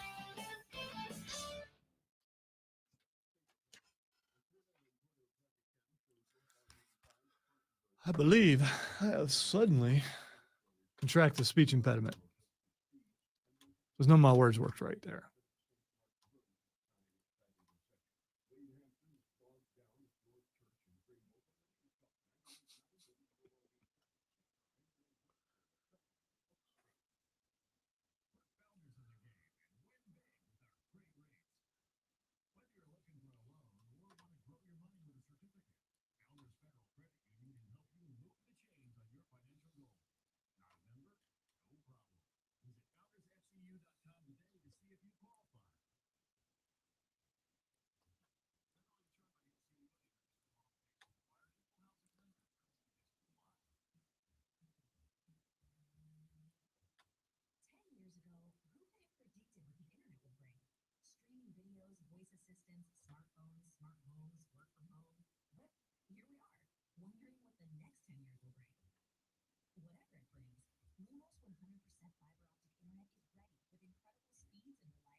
Turn around and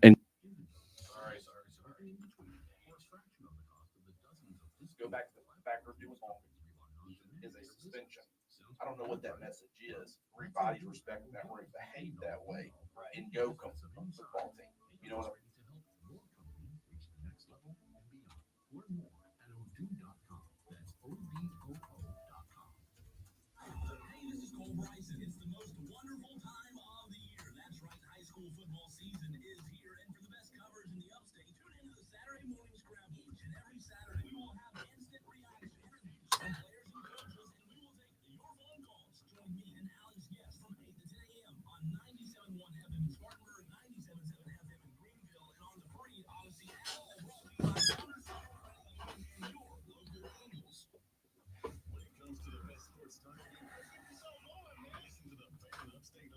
House.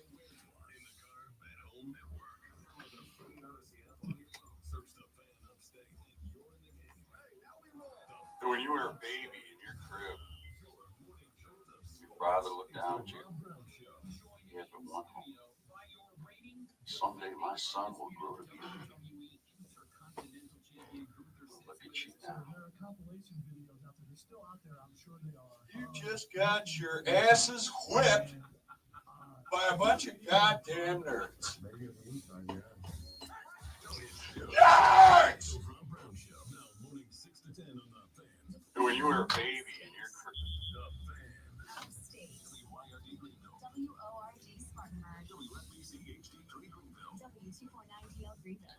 QC next break. You just got your asses whipped by a bunch of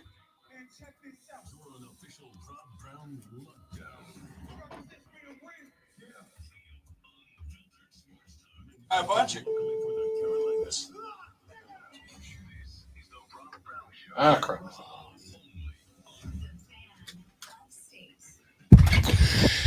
And away we go into hour number 3 of the Rob Brown Radio Show. Rob the Great one, Lonzo with you. It is Monday morning, people. Spectacular to have you here with us this and every weekday morning from 6 until 10 a.m. on the Fan Upstate, 97.7 FM Greenville, 97.1 FM Spartanburg, and all around the world for free on the Odyssey app, AUDACY. Grab it, put it on all of your digital devices. I also want to remind you of the voice note feature on the Odyssey app. You go to the Odyssey app, you go to the Fan Upstate page, you got the little listen live button. It's orange. It's right in the middle of the page. Click that. You can listen live to the station anytime, 24/7, 365. And right next to that, there's a little microphone button. You push that little microphone button, and you can record and send us a 60-second voice note in which you can say anything that you want anytime that you want to say it. You're watching Saturday college football real late into the night. You got a hot take that you want to share with the great one and I. Very simple way to do that. Go to the voice notes feature on the Odyssey app and send it. You're watching a little NFL Sunday, and one of my favorite players gets absolutely lit up by the Houston Texans, and you want to leave a little voice note about that? Do it. Go to the Odyssey app, go to the Fan Upstate page, click the little microphone button, and send us that message. We would be happy to hear you out. It is 8 o'clock in the morning. It is time for the Audio Blitz. This is our favorite sound that we have collected, in this case, on a Monday over the weekend. Let's just roll through it. Let's start with Arkansas quarterback Taylen Green. Arkansas got a big win this weekend. They knocked off number 4 at the time and undefeated at the time, Tennessee. Arkansas quarterback Taylen Green took to the microphone after the game was over to discuss a little bit about what this says about the Arkansas program, where this Arkansas program is after this win. And his message was very simple. I think we ain't done yet. You personally. I think we ain't done yet. My man said it with his whole chest. He looked a reporter in the face and said, I think we ain't done yet. The reporter said, oh, you mean you personally? He said, I think we ain't done yet. In a weird way, I'm kind of interested to see what Arkansas looks like the rest of the year. I think this could be very interesting. Hey, speaking of interesting, you know what's interesting? The Savannah Bananas. You win it all on the banana ball, Lonzo. Do you think I could get you to come to a baseball game if it's banana ball? I've been to baseball games before, especially minor league baseball. Could I get you to come watch the Savannah Bananas with all the real rules and the players batting on stilts? And as long as it's not on Saturday, probably. Well, I got good news. This isn't a weekday. With the first football stadium in banana ball history, the Savannah Bananas are going to Clemson University Memorial Stadium on Riverside, Chicago. Death Valley will be Bananaland April 26, 2025. One of the greatest atmospheres in all of college sports, with a capacity of over 81,500 people, and Banana Ball is coming to Clemson Memorial. It is going to be the largest crowd in Banana Ball history. If we thought our Major League Baseball parks were loud this year, wait until we hear from the folks who have provided one of those best atmospheres in college football. They've got a huge tailgating culture. We've also seen incredible traditions in the Tiger Walk as well as running down the hill, and you can bet we are going to be incorporating that into the show in 2025. All right, it's a little presumptive that you believe that you're going to pack that place out. I guarantee you they do. I guarantee you. I don't think so. They have filled MLB I can tell parks. you one person who's not going. And you tell me one person who's not going. I'll tell you right now, there are 3. You baited me there. Here's the right about. There's 3 football stadiums that are getting a game. Nashville, Tennessee, where the Titans play. Clemson, and Bank of America in Charlotte. Charlotte, there we go. Playing at BOA, and I will tell you, I am in the banana ball ticket raffle for both of those stadiums. I hope I didn't get them when they came here to Greenville last year. If you got to go to that game, exclusive Banana Land coming to the Valley next year, and I'm all in for it. Hey, the Buffalo Bills are in trouble. I'll just let you listen to Scott Hansen's mental breakdown while calling the end of the Bills-Texans game on NFL Red Zone. Come on, Scott. Quarter win for the home team in Duval. What are they doing? Just throwing the ball up here. Hollins, the intended target. That is wild, ladies and gentlemen. Two dangerous throws from his own end zone for Josh Allen. And I'll tell you what, Sean McDermott's got to be saying the same thing. I mean, okay, aggressive is aggressive, but there's only 20 seconds left to go in regulation, and then we head to overtime, and there's 95 yards in front of us here. Scott Hansen at the beginning of that clip going, what are we doing? What are we doing? Nick Saban's spot on the soundboard under threat from Scott Hansen. He wasn't the only one. Trey Wingo, former ESPN personality, he was not happy with the performance either. Well, you're going to have a lot of people asking a lot of questions about what happened at the end of the Buffalo Bills-Texans game from the Bills' perspective. It's a tie game. You're pinned deep in your own territory. Why are you throwing 3 straight passes, all of incomplete, 2 of which could have been intercepted, and then you punt it back, and Fairbairn hits a 59-yard field goal to win as time expires?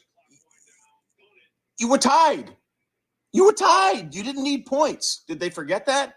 Sean McDermott, offensive coordinator Joe Brady, Josh Allen, they got a lot of questions they need to answer about what the hell just happened at the end of that Bills game. What are we doing? Worst management game, man.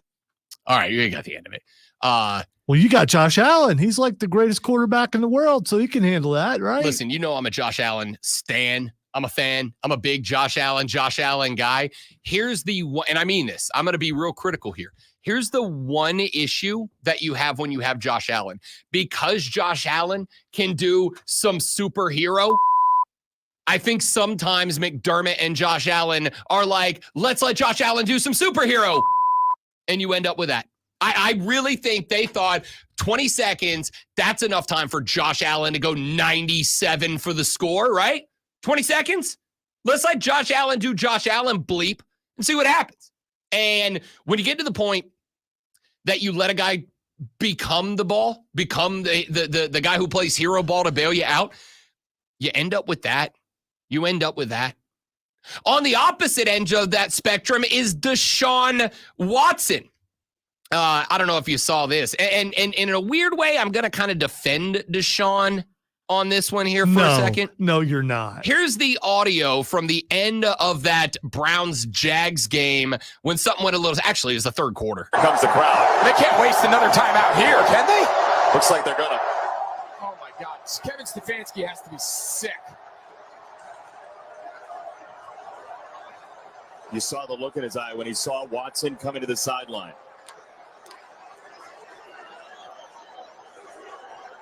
You could take the delay and kick the field goal. Play game. Yeah, you got to do that. 5-yard penalty. 4th down. Yeah, it's smart by Stefanski. His opportunity to go for it on 4th down went out the window. The second Deshaun Watson started walking off the field, you just... All right, so here's what happened. Third quarter, Browns down by a lot of points at this point. It's 4th and goal. They're down 24-3, by the way. It's 4th and goal. Stefanski wants to go for it. Sends the offense back out there. And then, out of the huddle, Deshaun just walks to the sideline. Nah, bro. Just leaves the field. I'm not doing that. And, of course, everybody blew up. Oh, Deshaun gave up on the team. Deshaun gave up on the drive, yada, yada, yada, which it certainly looked like. I will point out this. There were 12 men in the huddle. They were getting a penalty anyway. They were out of time to get anybody off the field. They were getting a penalty. There was nothing. That was a 5-yard penalty, whether they went delay a game or 12-yard. They're getting the penalty. So Deshaun, because you can actually see him before they go, you can see him counting guys in the huddle. And actually, one of the other guys on the Browns offense was counting the guys in the... They had 12 on the field. So everybody blew up at Deshaun. And listen, Deshaun's bad at football. I tweeted that out yesterday. I literally sent a tweet that said, Deshaun Watson's bad at football because he looks atrocious. But I'm also going to say there were 12 guys in the huddle. That was getting called back even if they ran the play, A. And B, Deshaun had like 3 or 4 spots where he hit a guy in the hands and they were just dropping the ball. He also had a lot of spots where he just missed wide open receivers. Things are bad in Cleveland right now. Sammy Brown had a great game for Clemson against the Florida State University Seminoles as the Clemson Tigers go down to Tallahassee and get the win they were expected to get over FSU. Darian Rencher and Amari Rogers, a pair of Clemson Tiger legends, wanted to discuss Sammy Brown. And I got to tell you, badge of honor for Sammy Brown. we have been notorious for having a crazy white meathead linebacker. We always had one every generation that you had Spencer Shuey to Ben Boulware to Skowski. Yeah. And then now the next anointed one in the line is Sammy Brown. Sammy You know what I'm saying? Like Yeah. you need one of those. I love the way he plays. He plays hard. He plays fierce. Mhm. He plays like reckless. Like so you need that. Like so shout out to him. Yeah. Obviously big time recruit, and it's definitely translating. Oh yeah, for sure. And I think it's definitely good for him having Ben Boulware. You know, he's back coaching now. So I think that's great for him, having him in the room, being able to, you know, push him and coach him on, you know, how to become and grow into that linebacker that, you know, he needs to be. So, man, I'm excited for his future, man. He had a great day today. Oil check.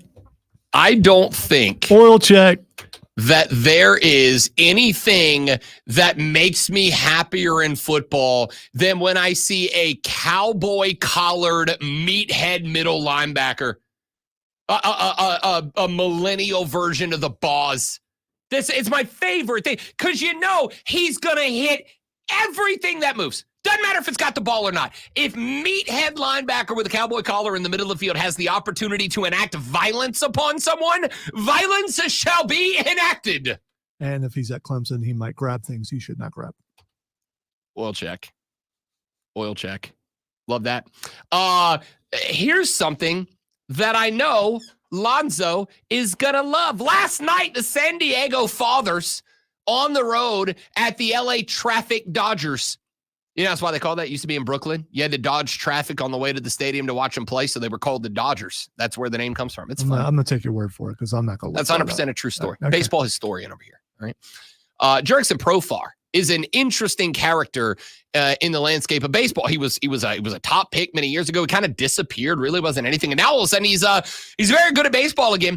Mookie Betts at the dish, bottom 5. The Padres lead by 1, and this happened.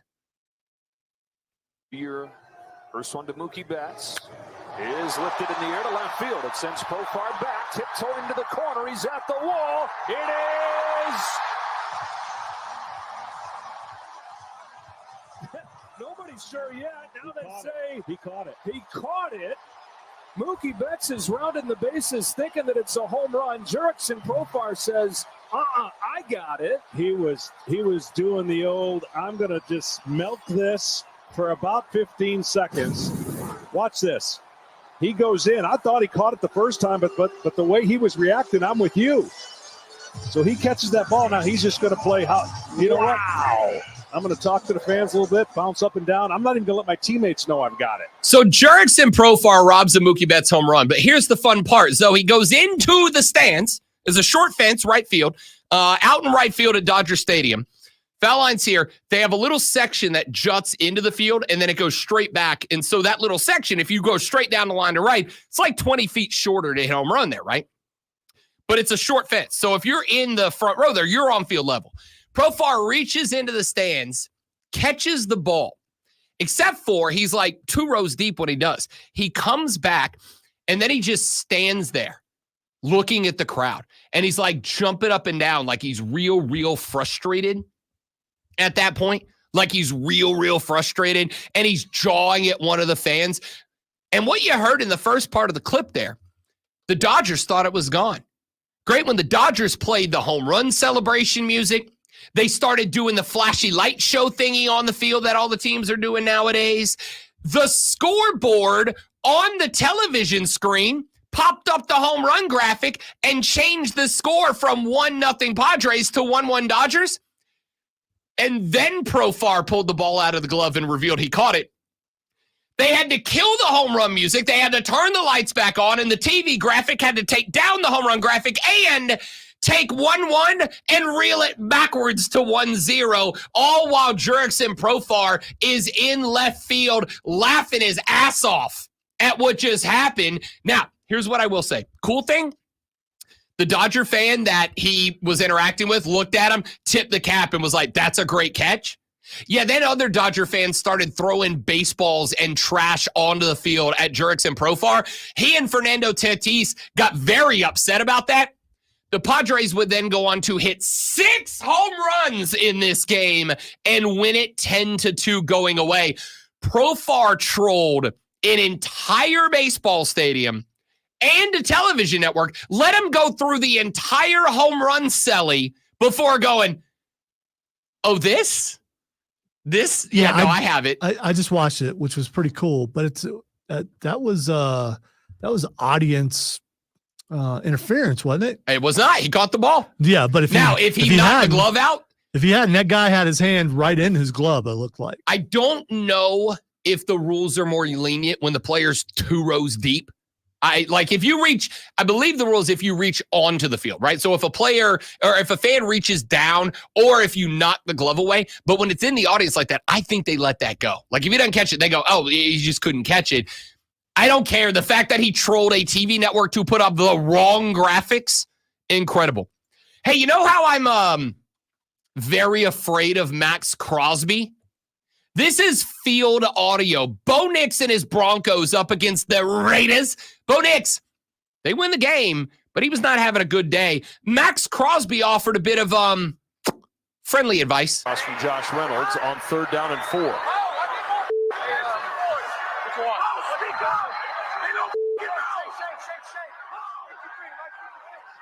Clock down to 5. Bo Nix was trying to audible out of a play on the field. It was loud. The team couldn't hear him. Max Crosby stood up from his defensive end position, walked to the nose tackle, and yelled across the line at Bo Nix, Bo, speak up. They don't know. Telling Bo Nix, hey, be a leader. Take over. They don't hear the play call. Vocalize a little bit.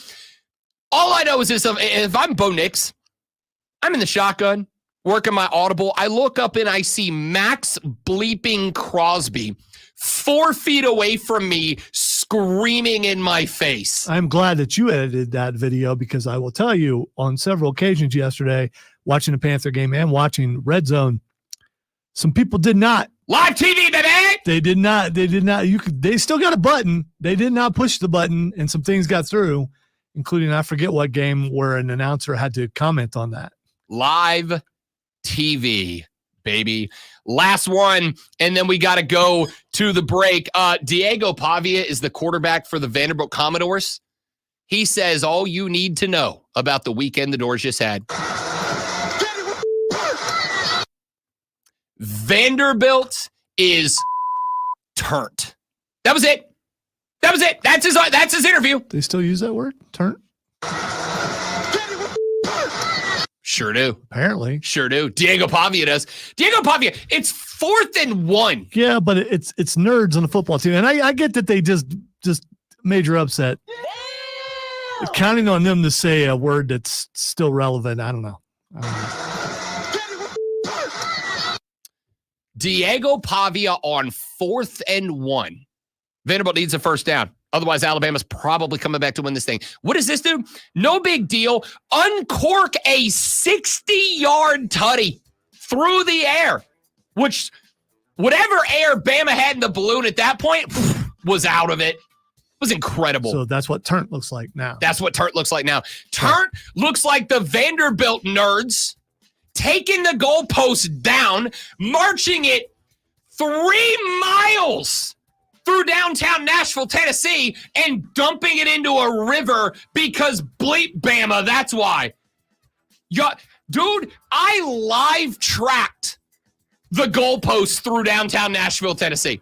There was a clip of a kid, probably 22, 23 years old, helping carry the thing. Guy turns the camera and he goes, how pumped are you right now? And the guy goes, I don't even go to this school. That's how lit Vanderbilt was. Incredible. All right, when we come back, we got some NASCAR to talk about, a little basketball to talk about. We have got John Blau joining us in about 20 minutes to talk Clemson football after the win over Florida State and more, all coming up on the Rob Brown Show in the Fan Upstate. QC. All right, guys, quick live, and we're back. Stay right there for me, please, and thank you.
friends? It's Rob Brown. I hope you're enjoying the show. If you're not, I don't know why you're here, but I am glad that you are. Hey, do us a favor. Whether you're enjoying it or not, would you mind sharing us around your social media, please? And thank you, Twitter, X, whatever you call it. I don't care. Instagram, Facebook, TikTok, it doesn't matter to me. Help us get the good word out. We're trying to get famous and rich, and we can't do it without your help. So, The Rob Brown Show is on all social media, or share the YouTube channel, the Facebook page, wherever you're watching this, and we'd appreciate it very much. Now, let's get back to the show. Stick around.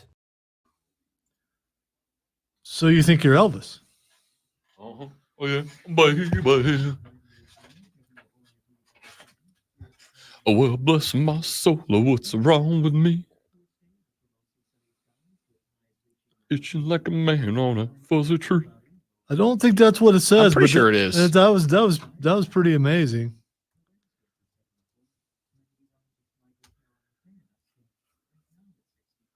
Yeah, I'm itching like a man on a fuzzy tree. Yeah, really? right. It actually Question says my Elvis. that. Well, I just did, and I guess I was wrong. Say I'm acting wild as a buck. I'm in love. I'm all shook up. Oh yeah, yeah, yeah, yeah. I should be an Elvis impersonator. I feel like I can nail it. Max said, watch that fourth quarter in my Georgia jersey with a cigar. Why, Mac? Do you, like, I mean, I get it. You want to say, like, we want to see Alabama losing, but that hurts you, man. I guess it didn't. You're all the way back up in the polls above an undefeated team, so maybe not that much.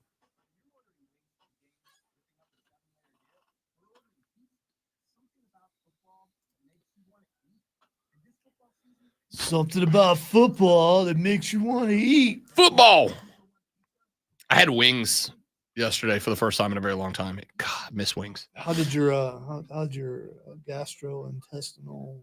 No, I did not great. Okay, Not great. I was curious about that. Not great. Was it sauce or the chicken? What kind of sauce did you go with? Classic buffalo spicy. Okay. Oh, I went hot. I shouldn't have gone that hot out of the gate. I should have worked my way back up. Maybe started with some dry rub and then go into. Also.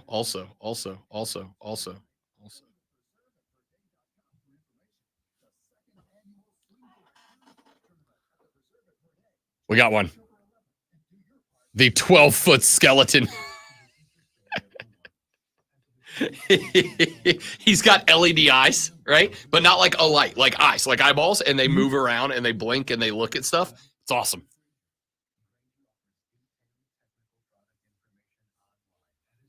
I made a TikTok about it. Wow.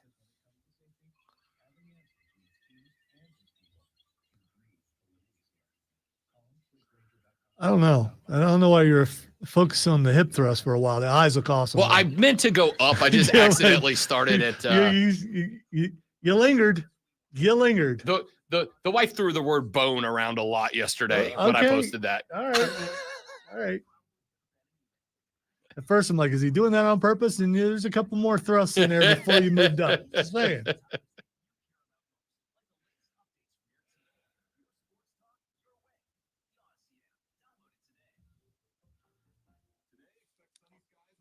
Yeah, when we got our power back, we lost our internet too, but it's because one of the uprooted trees took the wire out. So we don't have Spectrum where we do. We have, was it fiber optic? And it got snapped. Luckily, we had some wonderful guys that were out in the area, and they come out and did some digging. And they made us put some duct tape on it. I don't know, but it's working. New Life, next break. 10-4.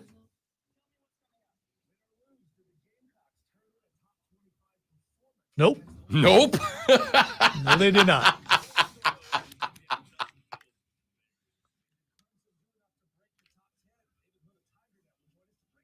Apparently they did.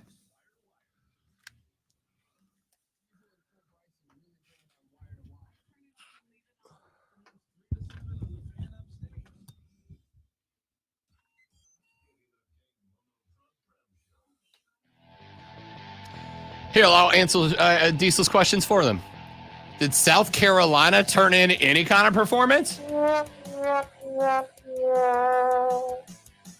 Did Clemson do enough to get themselves into the top 10? Yes. That's it. South Carolina, it's so weird because everything before the bye felt real good. And for me anyway, Lonzo's not giving up. He's hanging on, and I respect it. For me, it's all crashed down. It's not that you lost. I said last Friday, losing is what it is. Be competitive. You lose, you lost to a top 10 team. Be competitive. You lose, you lost to a team that's got a ton of talent. Be competitive. You lose to arguably the best offensive mind in the Southeastern Conference. Just be competitive. South Carolina was never competitive. There was never a point. And it would be one thing if you played an SEC game last week. It'd be one thing if you played Kentucky last week. If you played LSU last week. It'd be one thing if you played a tough game last week and then you came into this one. But you had a bye week last week. And you had Akron the week before that. It has been 3 weeks since you played a game that was quality enough that I would go, you know what, it's understandable. Correct me if I'm wrong, but you picked them to lose. I didn't pick them to lose. Okay. I picked them to cover. You had 9.5 points to play with. I needed you inside of 2 scores. And again, I would even say I have seen games before where a team loses by 10 or 12 or 14, but they were competitive. At what point in that game, and I'm talking take it back to the first 3 minutes, at what point in that game, if you were watching it, did you go, we're a big play away? We're right there. We're a big play. There was never a point where I felt like you were a threat. You had like one Rocket Sanders good run where I'm like, okay, establish the run. Didn't do that.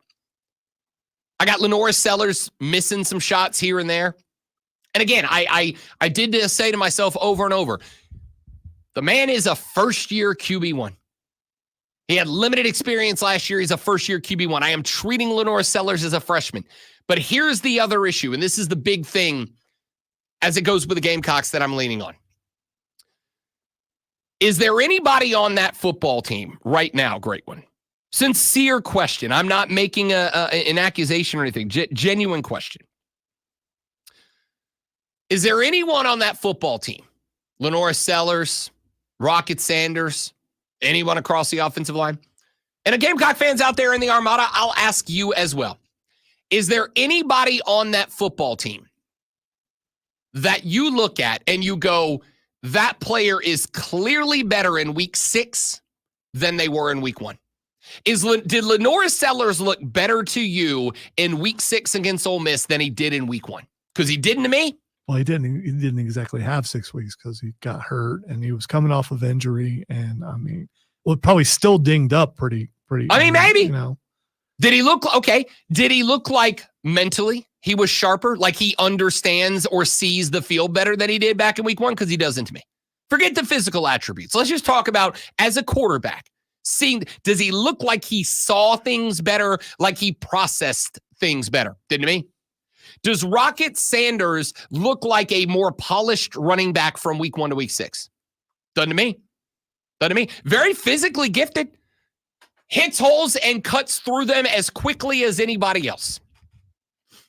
But I also don't see that polish on a running back that I need to be an SEC standout. I don't see it. Is that offensive line? Remember, that was a big question coming into this year. Offensive line on paper, better. Did that offensive line look better against Ole Miss than they did back in week 1? Not to me. The only position I could say has gotten better is the defensive line. Defensive line's been good. Problem is, your defensive backs are getting beat so quickly, your defensive line is being done. Usually it's what? Usually it's the defensive backs being made to look better because the defensive line gets to the quarterback and makes him make a decision rapidly before your DBs can be dragged out of spots. Your DBs are getting dragged out of spots before your defensive line can make a difference, and your defensive line's good. I don't know what to tell you. I don't know what to tell you. This team does not look better in week 6 than they did in week 1. And that is where my questioning of and concern for Shane Beamer is coming from. But they looked better in the Kentucky game than they did in week 1. So this is more of a regression. I don't disagree, but here's the thing. This is how I said And it they earlier. looked really good against Akron. And I'm just going to say again, this is the first bad game. The first bad game. LSU, we both have said many times they should have won that game. That was a good game for them. This is their first bad game. He's jumping. It was like, head first, I'm out of here. I don't disagree. It is not the loss. It's not the loss. It's the constant state of regression. It just feels like every time you take 2 steps forward, you take 3 back. Are you bailing on Alabama because they lost to Vandy? No. Why? I'm not. Why? Because of Georgia. Yeah, but it was one bad game. They had one bad game. Am I bailing on Alabama? I feel a hell of a lot less confident in my pick that Bama's going back to a natty this year. Yeah, absolutely. Absolutely. But you know what Kalen DeBoer has that Nick Saban doesn't? That Shane Beamer doesn't? A very long track record of success with games like this sprinkled in.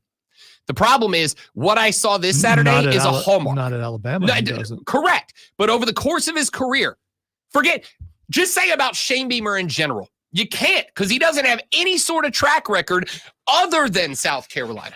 Just playing track record. It's like every time South Carolina feels like they finally got footing, they fall down and land on their face again. And if you want to, but here's the thing, Alabama could stink up the field the rest of the season, and they're still going to have a top 5, top 6 recruiting class. They're still going to be one of the hottest transfer destinations if they want to be. They're still going to be all those things because they have built something there. If South Carolina falls flat on their face and they only win another game or 2 this year, all the goodwill that's been building up right back down the crapper. See, you're saying all that, but one thing that Alabama had was Nick Saban. No Nick Saban, and if you have another loss like this, there are some recruits who are going to go, I'm not going there because this is not the Alabama that they used to be. If Alabama loses all but 2 more games, the recruiting class is still 5 times better than South Carolina's if South Carolina wins all their games. The margin of error, you cannot, you personally, and I don't ever speak to you personally. Well, sometimes. Okay, sometimes I do. You personally cannot look at South Carolina and Alabama as if those are 2 programs on equal footing. They're just not.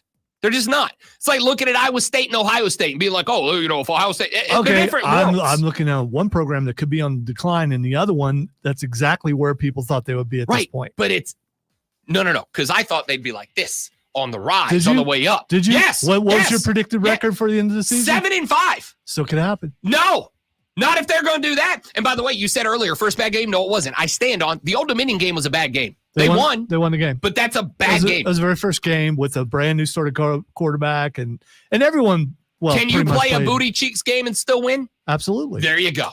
There you go. That's all I'm saying.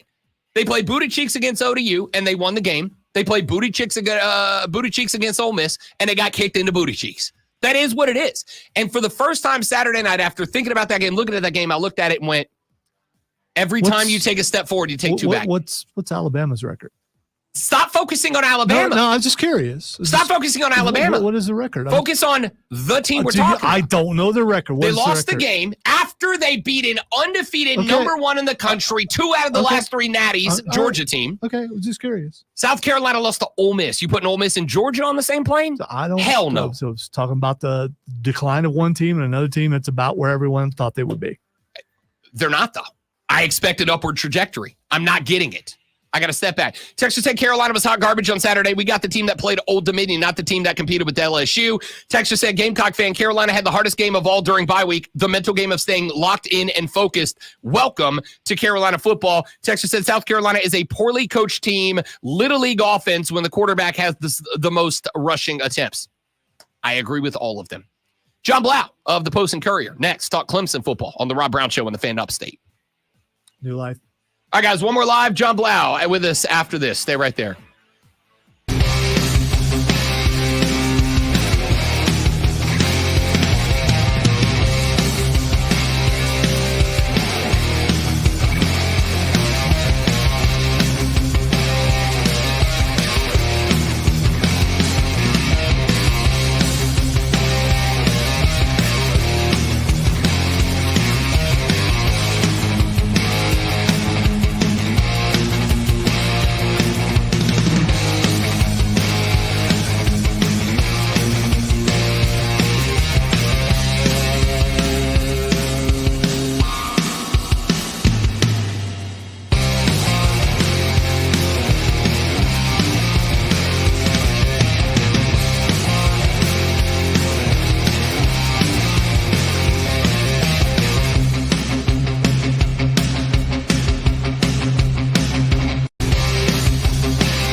friends, it's Rob Brown. I hope you're enjoying the show. If you're not, I don't know why you're here, but I am glad that you are. Hey, do us a favor. Whether you're enjoying it or not, would you mind sharing this around your social media, please? And thank you, Twitter, X, whatever you call it. I don't care. Instagram, Facebook, TikTok, it doesn't matter to me. Help us get the good word out. We're trying to get famous and rich, and we can't do it without your help. So, The Rob Brown Show is on all social media, or share the YouTube channel, the Facebook page, wherever you're watching this, and we'd appreciate it very much. Now, let's get back to the show. Stick around.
Yeah, I know, because I heard this commercial 30 seconds ago. Don't know what to do.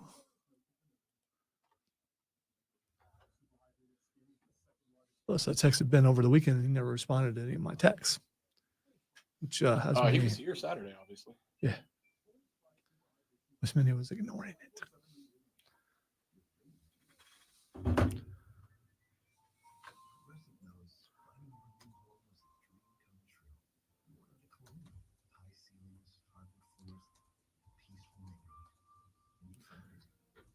I was kind of waiting until 9 to see if Will showed up. He's not responding to because he comes in to do Gallagher at 9, and That's why I keep walking over to see. But he's not responding.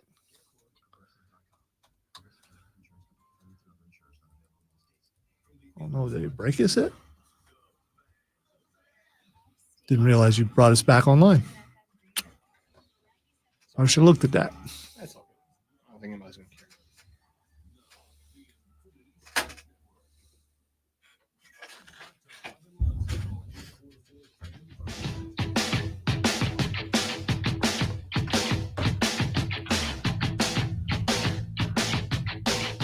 It is the 3-time South Carolina Broadcasters Association Sports Talk Radio Show of the year, the Rob Brown Show. Robin, the great one, Alonzo, with you here on an upstate Monday morning.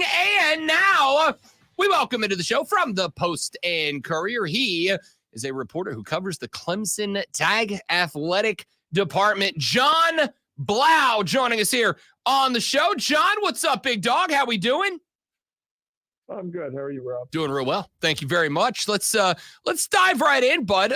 Let's talk a little bit about this game on the road against Florida State. And I think in the middle of the season, which is where we just about are, I think it is fair to say that right now, I more than anything else just want to see a team doing what it's supposed to be doing, getting the wins they're supposed to win, winning the way they're supposed to win. And Clemson, who is now inside of the top 10, did what they wanted to do. They went down to Florida State. They won convincingly. For the most part, they kept Florida State out of the end zone. In fact, the couple of touchdowns Florida State had were two of the more impressive plays the Noles have had all season long. Did Clemson do what they were supposed to do and live up to the expectations you had for this game? Yeah, I mean, you collect 500 yards. They had 250. A lot of it came, late on a drive. They had a couple of drives, like you said, where they kind of finished with some pretty nice throws and catches. And so, for the most part, obviously you don't like that you went to, 7 field goal attempts and 2 of them were blocked. I mean, I think that kind of put a little bit of a damper on things. Obviously you could have won 35-13 instead of 29-13.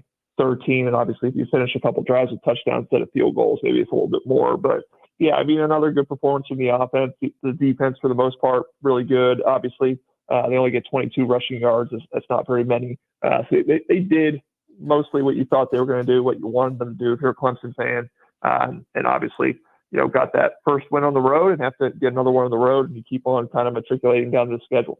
You mentioned the 250-ish yards for Florida State. I think it is important to point out that 22 of them were on the ground. That is 22 cumulative total entire rushing yards. We had talked about a couple of times this season, John, about the fact that, until Clemson's offense got clicking, it was going to be on the defense to kind of predicate games for the Clemson Tigers. And they certainly did that this weekend. Oh, and by the way, the Tigers are aware too. They can get 230, 40, 50 yards out of Cade Klubnik through the air. Talk about this front seven for the Clemson Tigers, because we expected them to be good, and mission accomplished.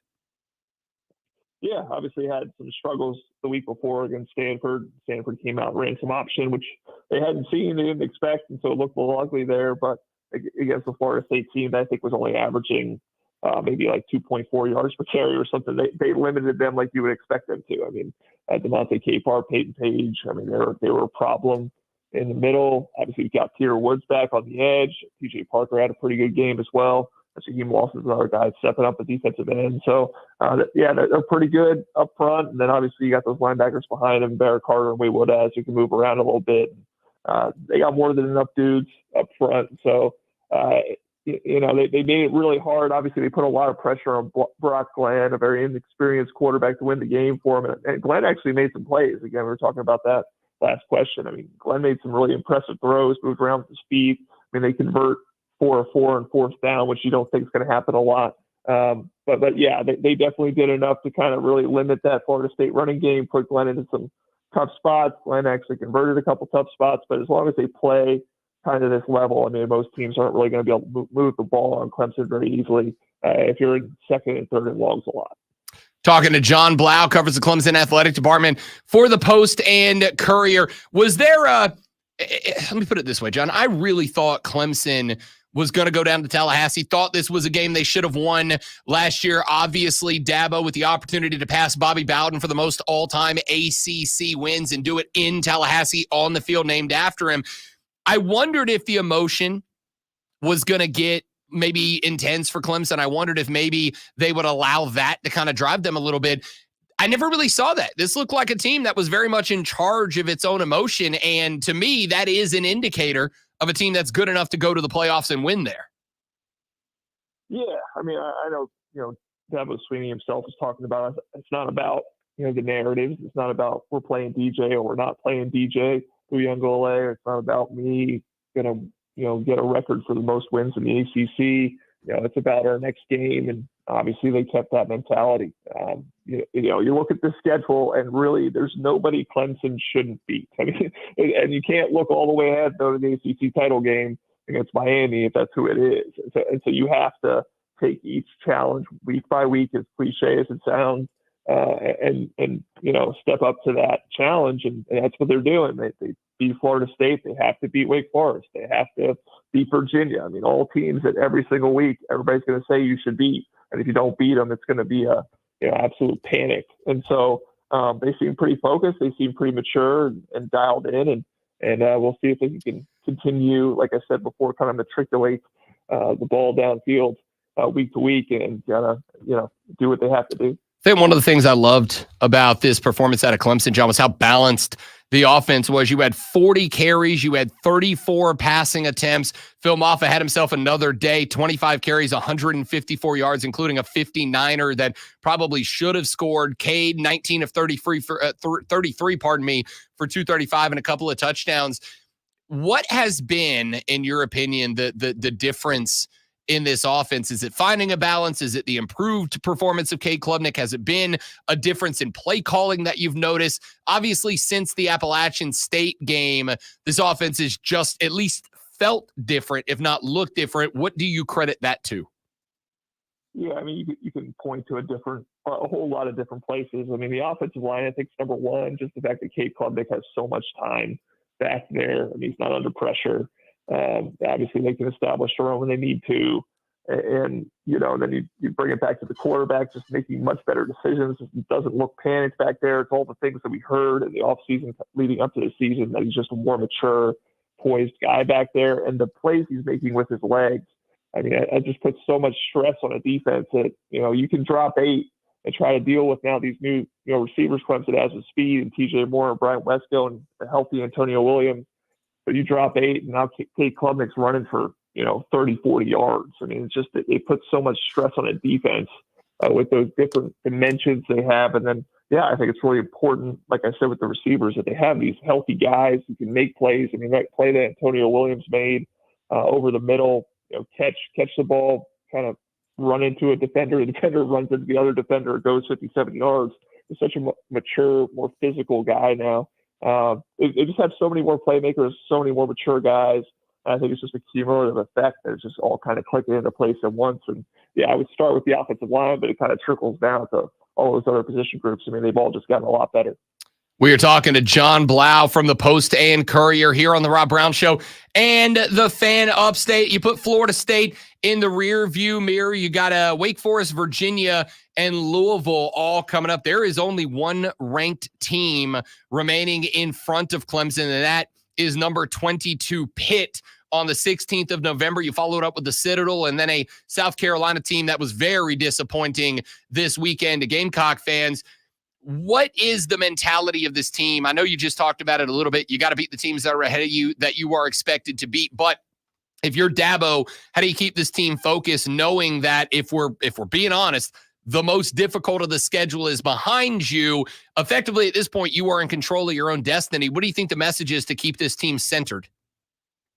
Yeah, I mean, again, there's tons of coachisms or Sweeneyisms that they say all the time. And, obviously this week is the most important game on the schedule. We're playing Clemson. We're not playing the opponent. You're going to hear that 10,000 times over the next, couple of months, because like you said, it's there's nobody on the schedule that they shouldn't beat. Obviously Pitt is having a pretty good year. Louisville's a pretty good team, but obviously just lost to SMU, so they're not even ranked anymore. There's a lot of teams that, every single week Clemson's going to be favored. If they do what they should do, they should win. If they don't turn the ball over like they haven't been turning the ball over, complete opposite of last year. If you establish the run, keep Cade Klubnik protected, all these things are going to win football games. So again, I think the mentality is just that you're focused on doing everything to your best. And if you do that and you take care of the process during the week and on Saturdays, you should win football games and they should have a chance to go back to the playoffs. John Blau covers the Clemson Tigers for the Post and Courier. You can find him on X at John Blau, John_Blau, BLAU. Joins us every Monday at 8:40 to talk Clemson Tiger athletics. John, my man, thank you very much, buddy. Enjoy the rest of the week, and we'll talk to you next Monday. Sounds good. Thanks, Rob. You got it. John Blau for the Post and Courier every Monday at 8:40 here on the Rob Brown Show and the Fan Upstate. Let's take us a break. When we come back here in just a minute, the final hour of the show, we got to talk a little baseball, playoffs ongoing, a little basketball, NBA preseason underway, a little hockey, the Carolina Hurricanes back in action this weekend, and whatever else you want to get into. Now, before we get there, the dulcet tones of the great one, Lonzo. That's me, dulcet. There you go. Carolina Panthers dropped their 4th out of 5 with a 36-10 loss to the Chicago Bears yesterday. And Dalton went 18 of 28 for 136 yards and a pick. Chuba Hubbard, 38-yard touchdown on the opening drive, was the only touchdown on the day for Carolina. Chicago rookie quarterback Caleb Williams went 20 of 29 for 304 yards and 2 touchdowns, both to former Panther DJ Moore. After a chaotic weekend that saw the number 1, number 4, number 8, number 9, number 10, and number 11 seeds all get upset, the new AP Top 25 poll is out. Texas now owns 52 of the 61 first-place votes, followed by Ohio State, Oregon, Penn State, Georgia, Miami, Alabama, Tennessee, Ole Miss, and then Clemson. Tune in this Saturday at 12:30 as the Furman Paladins take on the Chattanooga Mocs.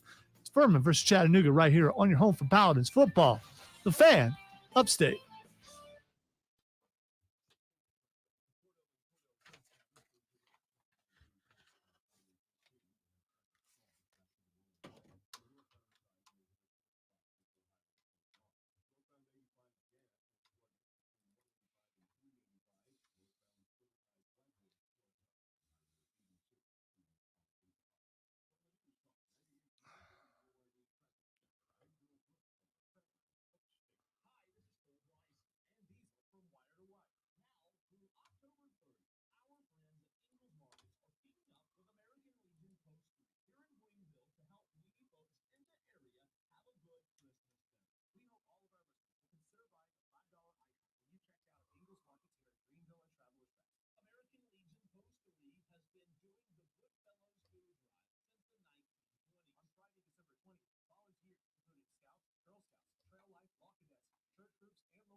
Sorry about that, guys. We're back.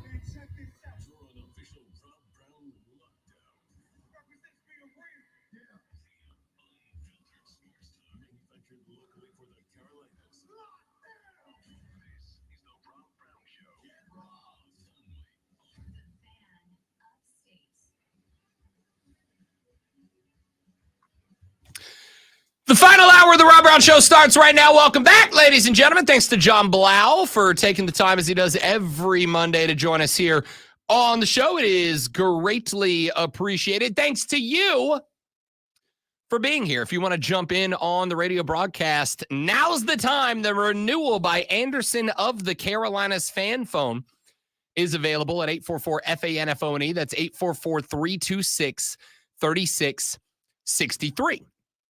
You can shoot us a text at 71307, 71307. Start your text with FAN, F-A-N. We'll read them on the air. 71307. Start your text with FAN, F-A-N.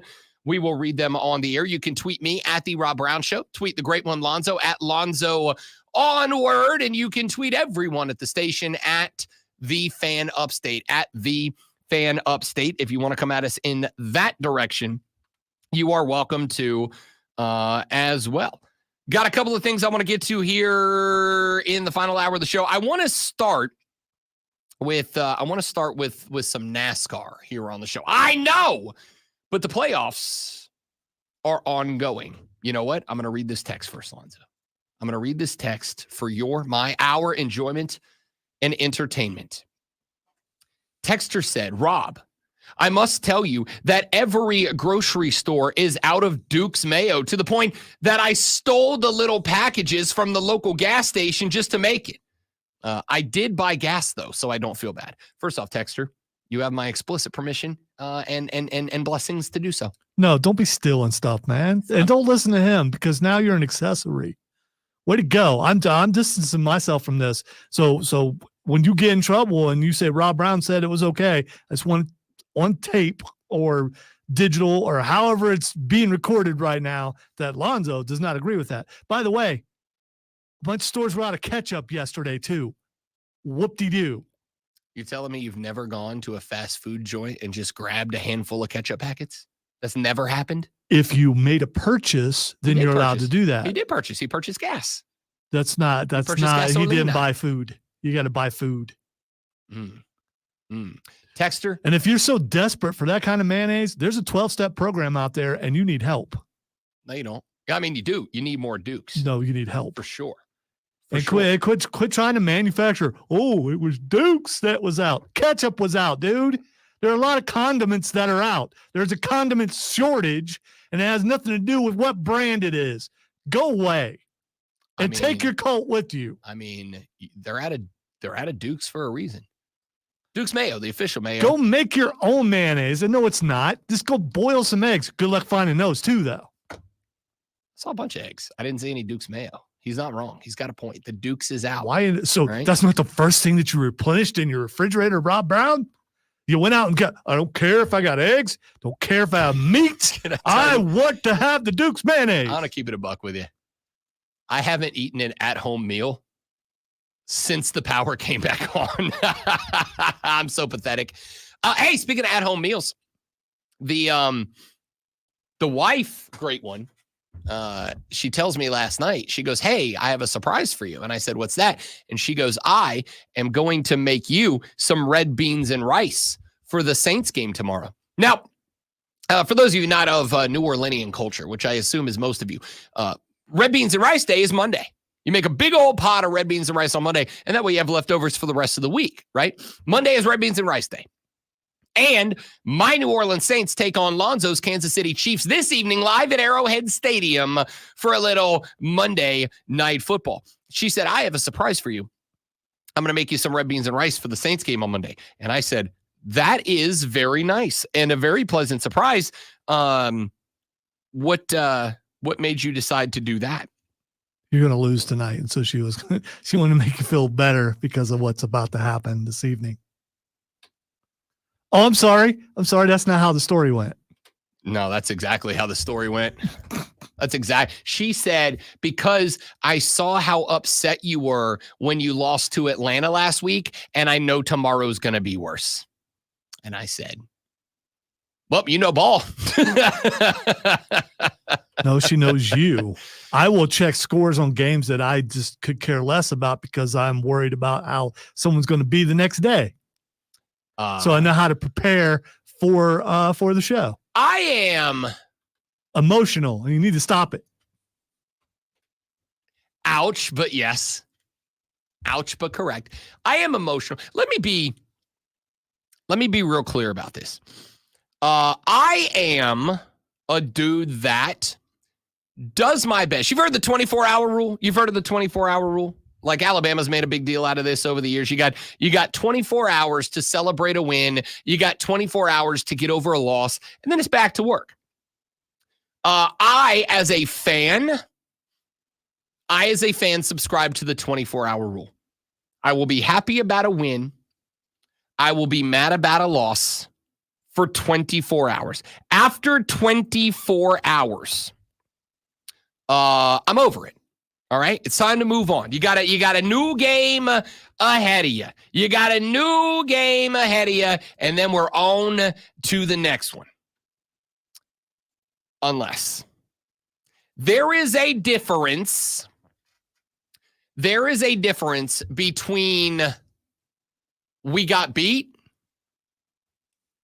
and we sucked. There's a difference between the other team played better football than us and we stank up the joint. Now, if the Saints lose, when the Saints lose to the Chiefs tonight, all right? And we probably will because it's not a guarantee. I mean, the Chiefs are undefeated, but they could lose because of how they play. You're undefeated, and I believe you won by a total of 4 points cumulatively. Yeah, but that's on par for last year and probably the last 5 years. I don't know. When the Saints inevitably lose to the Chiefs tonight because it will 100% depend on how we lose to the Chiefs. If the Chiefs are, and they are, just the better team, okay. You lost to the prohibitive odds-on favorite to attend the Super Bowl out of the AFC. You lost to the prohibitive odds-on favorite to win the Super Bowl. You lost to a team that is on its way potentially to a three-peat. That happens, all right? Losing games, whatever. Where I will lose my mind in this game, will 100% be if we do like we did against Atlanta and just shoot ourselves in the foot over and over. See, here's the thing. If I were like you, I would probably be in an institution right now being a Kansas City fan because there's no way. I mean, if I ride a wave of emotion, it's scoring back and forth into the fourth quarter almost every single game. Like it's not a joke. The last drive almost always decides who's going to win the game with them. If I was overly emotional, which I used to be, but I have calmed down as I've gotten older or learned that I can't make myself sick over this and be a fan of this team. If I was like that, I'd be having some problems right now because my wife is still like that. She's like, why are you not? I'm like, we'll find out in the fourth quarter what's going to happen. 4-0. Yeah. All right, I will take this. Remember the start, I think it was last year where they had the really bad start, and then they came back and they got destroyed by the Raiders, and then they came back and still won the Super Bowl. But that's because your team got better week by week. Right? That was Christmas when they got destroyed by the Raiders. They did. Yeah. But also you were really good at that point, right? So my thing here is I will take a 4-0 where we are 4-0 and every game's ugly and we make a bunch of mistakes, but we keep gutting out wins over a 2-2 of any sort, obviously, because that's how numbers work. What I will say here is we're 2-2 and we had two of the most impressive New Orleans Saints games of all time, 47 against Carolina, 35 in the first half, 41 against Dallas, and we pulled off the accelerator in the fourth quarter, and then we turn around and we ugly lose to a Philadelphia team that turned around and got punched in the rocks by Tampa the next week. And then we go to Atlanta and lose a game where the offense just entirely fell apart.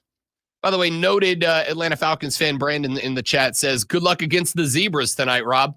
You ignoring the other one? Yes. The one above it? Yes. Why are you ignoring that one? Because I don't care about him. Yeah. Oh. As a person. Dude.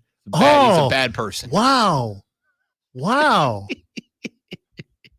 It's my little brother who is awarded Lonzo the win. I don't know what the win is here. Like, what argument did you win? Life, I guess. Oh, okay. That's why. That's why. I don't know. I'm just taking a guess at it. I don't know. So if we lose the game, we lose the game. If we lose the game because we get outplayed by the Kansas City Chiefs, it's one thing. If we lose the game because it doesn't work that way with you. It slam the door on our own junk, that's a different argument. You are not unusual in your emotional attachment to your teams. That's how most people are. So it's not like, oh, I can't. Rob's going to be upset. His team got. That's how a lot of people are. It really is. I don't know that I'm a complete anomaly when it comes to that. I think I'm just chill. You're 4-0 and you just won the Super Bowl. Of course you're chill. Twice.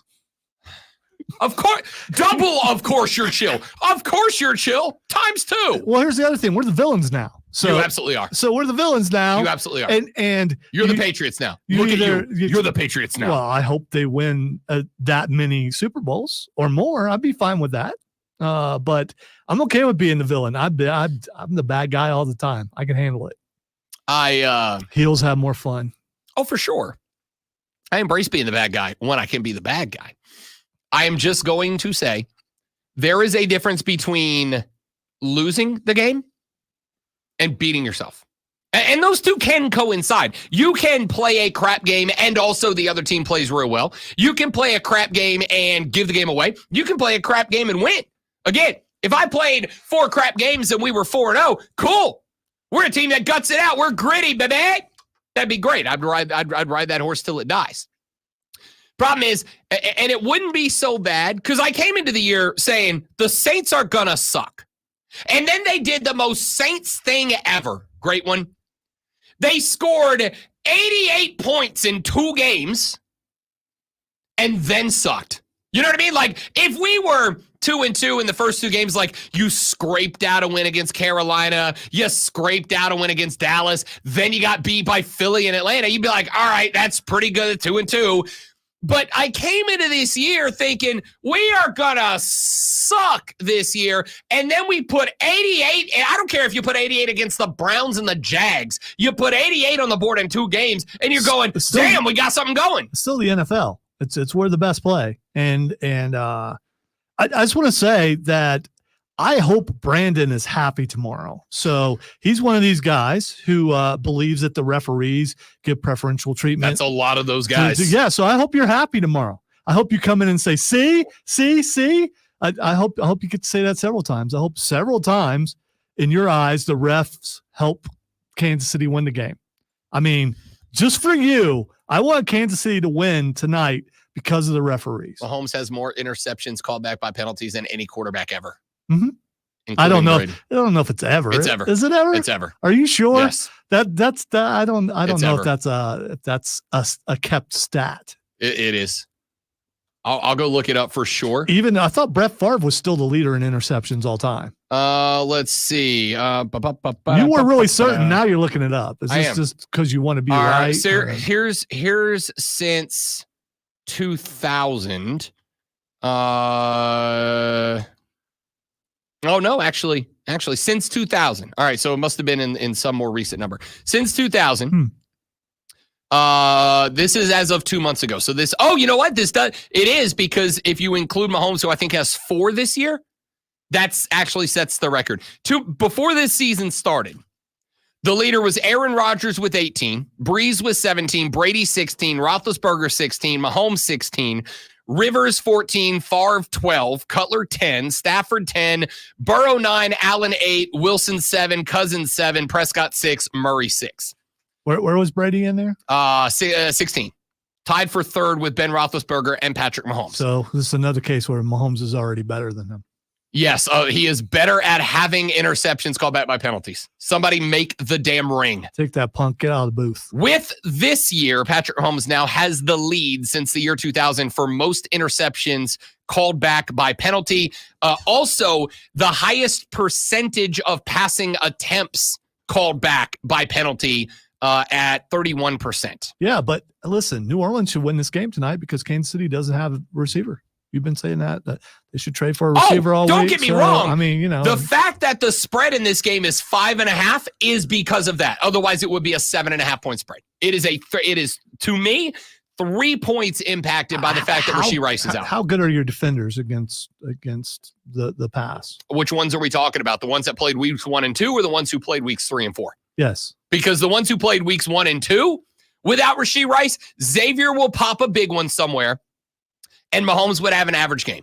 The ones that played Jalen Hurts and allowed him to dice us up, Mahomes is going to throw for 700 yards tonight. Are they gonna triple team Travis Kelce? Is that what they're going to do? I'll tell you what I do every time I play Travis Kelce. I put my strong side linebacker on him, and I go hit 87 in the face every snap. I want Kelce removed from the passing attack tonight. I want him hit in the face every time he comes off the ball. Did you see who had a resurgence since coming back to Kansas City? Every wide receiver who comes back to Kansas City. Well, I'm talking about a running back this time. But this running back is Kareem Hunt, who also catches pretty good out of the backfield. Kareem Hunt, remember, Kareem Hunt was going to sign with New Orleans, failed a physical, and then got released by the Saints. Yeah. Wow. He was there in the offseason. They had a contract drawn up for him to sign. He showed up overweight, out of shape, and failed the physical, and the Saints cut him. He was not happy about it. Good. So if you got Kareem Hunt on the fantasy team, might be a night to play him. I wasn't aware of the cutting. Oh, yeah. They didn't cut him because they never signed him. But yeah, Kareem Hunt was going to be a Saint, and then failed the physical. Why they don't want me? And now he's why don't he want me, man? And now they're gonna pay for it. All right, I'm going. By the way, Kansas City's defense pretty good. It is. Yeah. It is. So again, do I get the Saints offense that hung 41 on Dallas with a full healthy defense? Or do I get the Saints defense that struggled to get 2 touchdowns against Atlanta? Because it's whichever one. If the Saints if the Saints offense that showed up and hung 41 on Dallas shows up, we got ourselves a gosh dang football game. If the Saints defense that struggled to move on Atlanta shows up, we got ourselves a gosh dang problem. All right, it's going to be 14-14 with 35 seconds left in the game. Kansas City drives it down and gets a Harrison Butker long field goal to win the game. There we go. Yeah, I swear to you, if I lose, which is like every single game. If I lose another game on a stupid ass walk, because you know what's going to happen. Same thing last week. We're going to give a dumb pass interference penalty with 30 seconds left, and of course the Chiefs will get the benefit because the refs are on their side. Sure. Yeah, for sure. Like we're not bad enough at that already. Now you get the help. Great. Yes. I fully plan on coming in and doing the show tomorrow. Very upset. Not just that we L'd, but that I'm going to stay my ass awake to watch us L. We're going to L all over the place, and I'm going to stay up late to watch it. I'm not excited. I'm very... I will watch through the third quarter, and I'll watch the fourth quarter in the morning. That way I can get my sleep. What if it's like 24-24 going into the fourth? Dude, it's almost every game. I mean, I'm just going to go to sleep, okay? And I'm going to get up. And if we lose, we lose. If not, I know it's going to be on the last drive. That's just how it works. James said it'll be 7:13, and the ref will be blinded by the light somewhere in the final 2 minutes. Where's this game being played at? Has been written. Is Arrowhead. Okay, yeah, Arrowhead. Those lights are brighter there. Very bright. The lights shine bright in Kansas City, Missouri. No, I'm not excited. I'm going to stay up late, and I want you to know, here's the worst part. I am going to stress eat 15 pounds of red beans and rice tonight because that's the only way I'm going to cope. Oh, man. Extra hot sauce. It's going to smell in there tomorrow. Tomorrow, if I go, so I got to go to break, you'll know why. It's a combination of the beans and the... Yeah, that never happens. The beans and the New Orleans Saints caused indigestion that I will be suffering for the next 24 hours. All right, let's talk about not football because I'm over it when we come back on the Rob Brown Show in the Fan Upstate.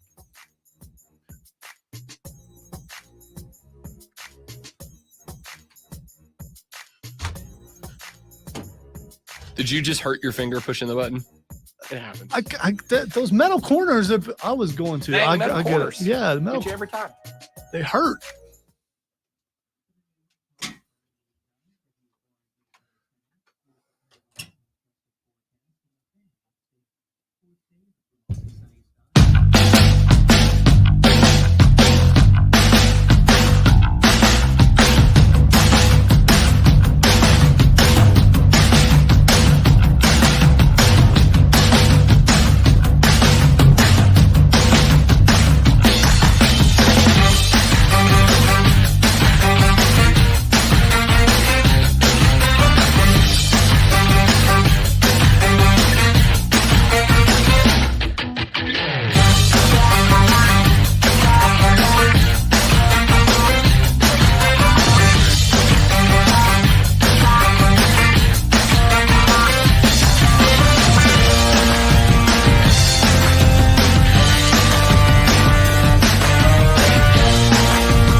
Okay. And you have to be extra careful if you're going to talk about filking a great deal. Yeah. Filking is actually, it's a style of singing and playing Okay. that's done a lot at science fiction and fantasy conventions. Okay. So, I mean, you can look it up. Yeah. You probably have heard filking before and you didn't know it. It's the equivalent of a bard. Okay. Scanlan. So, Which I'm watching tonight. no, Scanlan's rock and roll all the way. I'm probably going to watch the episode when I go home tonight Yeah. or today. Cameron and I have decided that we are watching it separately. Yeah. I was like, dude, we're watching this separately. It's too, I do not want to watch this with you. It's like the last season we watched separately. We did? Like, yeah, I'm not watching that with you.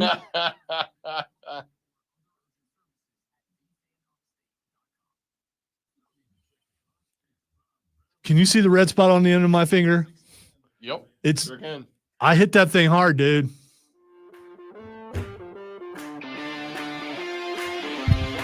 So I am going to take you down the NASCAR path here for just a minute. Was going to a minute ago, but Why wouldn't you say road? I mean, because I don't know. Well, they don't really technically race on a road. Sure. Road course? They race on a track. This was not a road course, but they do race on the road. Okay, they though. do race on roads occasionally. You're not okay. That's fair. I'm going to take you down the. I'm going to take you around the NASCAR track here for just a minute. Yesterday. It's good. That's good work. It's good work. They don't call him the best and the best color man in the business for nothing, ladies and gentlemen. You're welcome. So race yesterday took place at Talladega, Alabama. It's one of my favorite tracks. Boogity boogity. Let's go racing, boys. One of my favorite tracks is Talladega, as they say down in Talladega. I love me some Talladega. And one of the reasons I like Talladega is because it is just sheer chaos and pandemonium. Well, Yesterday. By the way, I've seen the thing where all those cars are right together going around. That's an amazing. For a while, they were 4 wide, 5 deep. I just gotta say, if I'm getting frustrated after a while. If I'm right in the middle.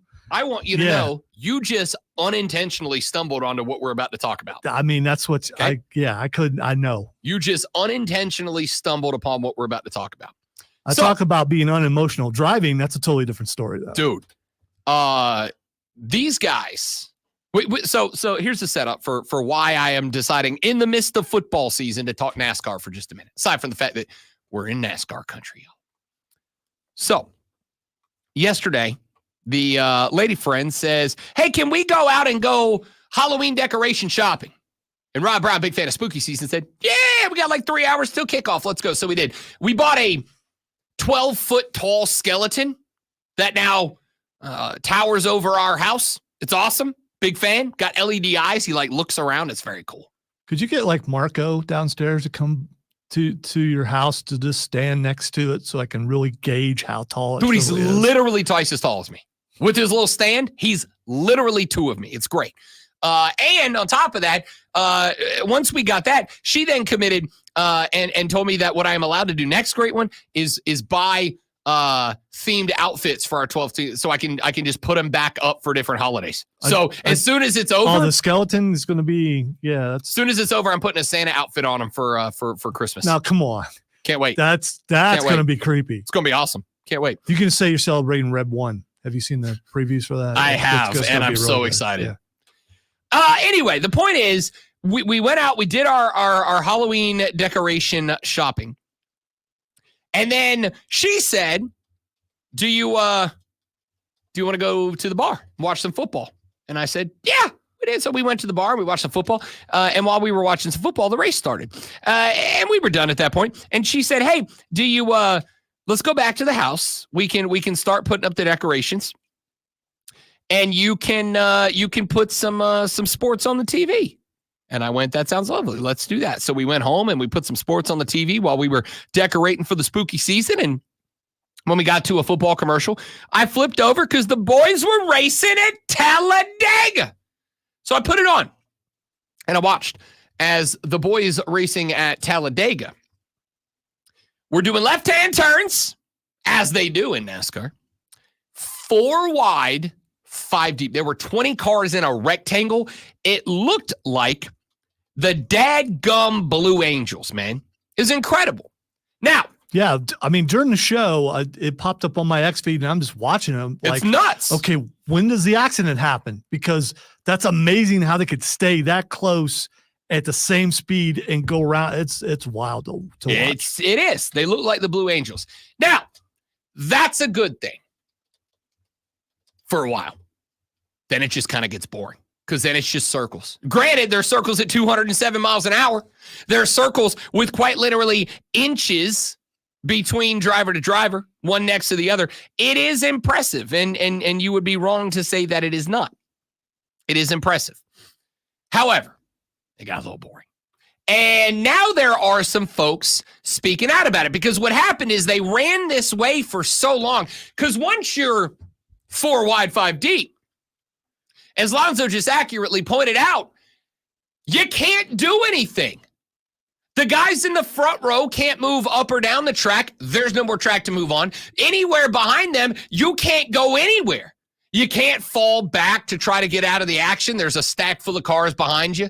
If you're in the middle, could you imagine, Lonzo, being inside lane 3 rows back of a 20-car pack at 207 miles an hour with 6 inches between the next car in any given direction? That's got to be the most nerve-damn-racking thing in the world. Happens every morning on I-85. All right, that's fair. Never That's ends fair. well for somebody. That's fair. The point here is it kind of got a little boring, and you can't go win the race. All you can do at that point is hope that when the big one inevitably happens, that it doesn't get you. That's literally all you can do is hope that it doesn't get you. Well, at the end of this race, there was a 27-car pileup. It took them 90 minutes to clean the track up and to finish. 90 minutes. Can you imagine going to a football game and something happens and you have to wait 90 minutes for the next play? And that's what happened. Well, I got some comments for you. First off, what happened? Joey Logano had something to say about it. Everyone just gets more aggressive at the end of the races. And, it got out there a little bit more than what he has been. And the 21 gave me a shove and transferred that to the 6. You can't see what's in front of you from there. And he got to the 2 with a fair amount of steam there. And, it's nobody's fault. It's not Brad's fault. It's not anybody's fault. It's just the product of the races we got. And everyone's getting more and more aggressive as the laps wind down, and it happens. It just happens a lot. One of those where it's fun until it's not. I didn't even have fun today. You can't even do anything here. You get just stuck. You're running 4 wide. That looks cool, but you're running half throttle. And then when you want to go, then it's time to go. Everyone's just stuck too wide, and so there's just not many moves you can make. Like you just keep trying to relearn how to run on these super speedways as it evolves. But it's just the car's got so much drag on it. You can't make moves and make runs happen and cross people up. You're committed to where you are in that line. So wait, so that guy in the left lane on 385 who's boxing everybody so no one can get around. God, that guy's the worst. It's not his fault. That's the worst. Because I think it's his fault. So here's the thing, right? When that's kind of what Logano is saying here. If you want to translate it to terms that you being the Royal, you would understand here. If you've ever been in a spot where you're behind a rolling roadblock, right? You get that dude in the left lane and the right lane who are doing the same speed, and they just neither one of them will move. Neither of them will slow up. Neither will slow down. That's what Joey Logano is saying here. On these super speedway tracks, they have created these cars with so much drag and made them to where you can't really tinker to get more or less out of them. You end up with this box set where you got 4 guys up across the front who are all doing the same speed because that's all the car's capable of. And they end up 4 wide. Well, guess what? Everybody behind them, same car, same speed. So you get everybody rolling in that spot. And the problem is you're not racing anymore. You're just turning circles. You can't race. You can't move up. You can't move back. You can't try a new lane. You can't try to push somebody. You can't try to reel somebody in. All you can do is drive circles until you get late in the race. And then somebody's got to do something stupid because you have 2 options. Do nothing or do something stupid. And it's like, every action movie, you get to the end of the movie where it looks like the bad guy's back's against the wall and there's nothing left. And the good guy looks and he goes, I'm going to do something dumb. And then they do something dumb, but because it's an action movie, it works out. It's that, except for in NASCAR, all that happens is you have a 27 car pileup. Ryan Blaney. It was Alex Bowman who did the dumb thing at the end of the race that caused this. Ryan Blaney wasn't happy.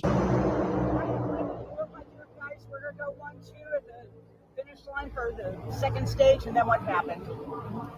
I thought Austin and I worked well together, and I had a feeling they would kind of pull out, help Chevy.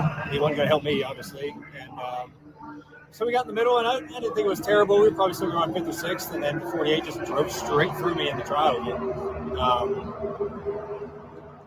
So just wrecked the out of me. So I don't know what he's thinking. He wrecked the out of me. I don't know what he was thinking. I know what he was thinking. This is the problem. And Blaney's not going to say it because he's mad he got knocked out of the race. But here's the problem. There's nothing else that he can do. He has 2 options. Do nothing and lose, or do something stupid, flip a coin, hope it works out and maybe you get there, or finish so far in the back that you might as well DNF, right? Like that. That's all this was. Do something dumb or do nothing at all. Bowman tried to do something dumb. He ended up wrecking out half the field, 90 minutes clean up later. But here's what was his other option? Finish in 27th place. You got to try something. And that's what this comes down to. Now, here's Chris Gabehart. He's the crew chief for the 11. It's a long clip. I'm not going to play the whole thing, but you'll get the point. Yeah, in Gen 6 racing, when you came to these kind of tracks and watched it, there was a lot of nuanced driver talent on display. Whether you were running in 20th or up front and anywhere in between. And that was great. I mean, you could see greatness in that, just like I love Bristol so much because you can see greatness in that. But with Gen 7 Speedway racing, I just don't see any greatness. There's qualifying up front. There's a little bit of a tussle after an event. So a green flag falls off or falls, green flag comes out, or, a pit cycle just completes and there's a little bit of clustering. But once they all get lined up, you're just stuck. There's no more driver ability, no more driver talent to speak of. I mean, we're talking about very small things. So it's all about green flag pit cycles and, strategy and fuel mileage and stuff, to the point of, can they fix it? I mean, if we're looking for racing to be what we care about, if we want racing purists want to see so many different disciplines of racing throughout a Cup Series schedule, that's what sets Cup Series apart, right? All right, I'm going to stop it right there because he goes on. Basically says, look, if you want racing to be racing and not just turn in circles until somebody does something done, you got to fix it. And the answer is lift the drag off the car. Make it to where the cars actually can be moved up and down and around the track so that guys are trying to get around each other. Otherwise, we're going to have what should have been one of the most electrifying races of the playoffs at a super speedway. It was boring. It was boring until late in the race with a 27-car pileup. Fix the cars so that we're actually racing and not just turning circles until somebody crashes. It's a real easy fix, NASCAR. Do it. Back after this on the Rob Brown Show in the Fan Upstate. There's a perfect clip spot in there for you. I just don't see any greatness, I think is what he said. At some point. Yeah. You should pull that. If you don't, I will. That was amazing. And how boring was he? Well, he's a crew chief, I just what would you expect out of a crew chief? Yeah. Okay. So he's used to going, well, if we did this to the manifold right here, we'd get a little more RPM. I don't know what any of that is, but you nailed it. You got it.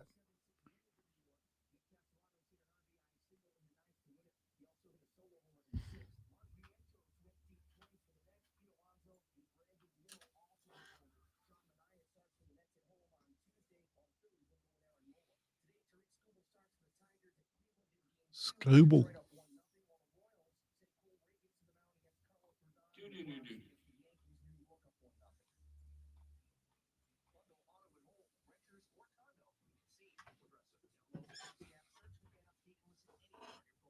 Got Cameron talked into entering the tournament. See how he does. New Dragon Ball game comes out. And a lot of people are looking forward to it because it's like the next Budokai, even though it's not, which was the game back in the day. Yeah. And Matthew's running a tournament. I was like, Matthew, nice. I would love to get Cameron's like, I'm just good at, beating my friends and everything. I just don't know if I was like, you don't know till you do it. Try it. And it's worse it happens, you get embarrassed in front of everybody. It's a game that just came out. Is it like a Street Fighter style game? It's Dragon Ball Z. It's a fighter game. So you're fighting somebody else with Dragon Ball characters. It's like Street Fighter style. It's 3D. There's more. Okay, so what was the Mortal Kombat one? Was the first one that did that? Well, one. It was the first one, and if you pulled the Z trigger, you sidestepped, and so it spun. Like it wasn't like you could just go around. You had to pull a trigger to move, but.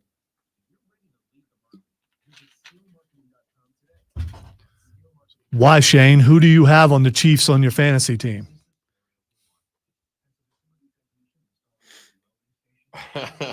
James, you'll get 19 points. That's it. Okay. 19 points. That's the cap. Might even be a total of 19 points between the two teams. Yeah. So it's a fighter game, but it's 3D and it's all over. And usually there's breakable environments and stuff like that, but you could be fighting in the sky the entire time. But he'll be on equal footing with a bunch of other people is what I'm saying. It's not although early access is today and he was thinking about go ahead and getting it and practicing. So.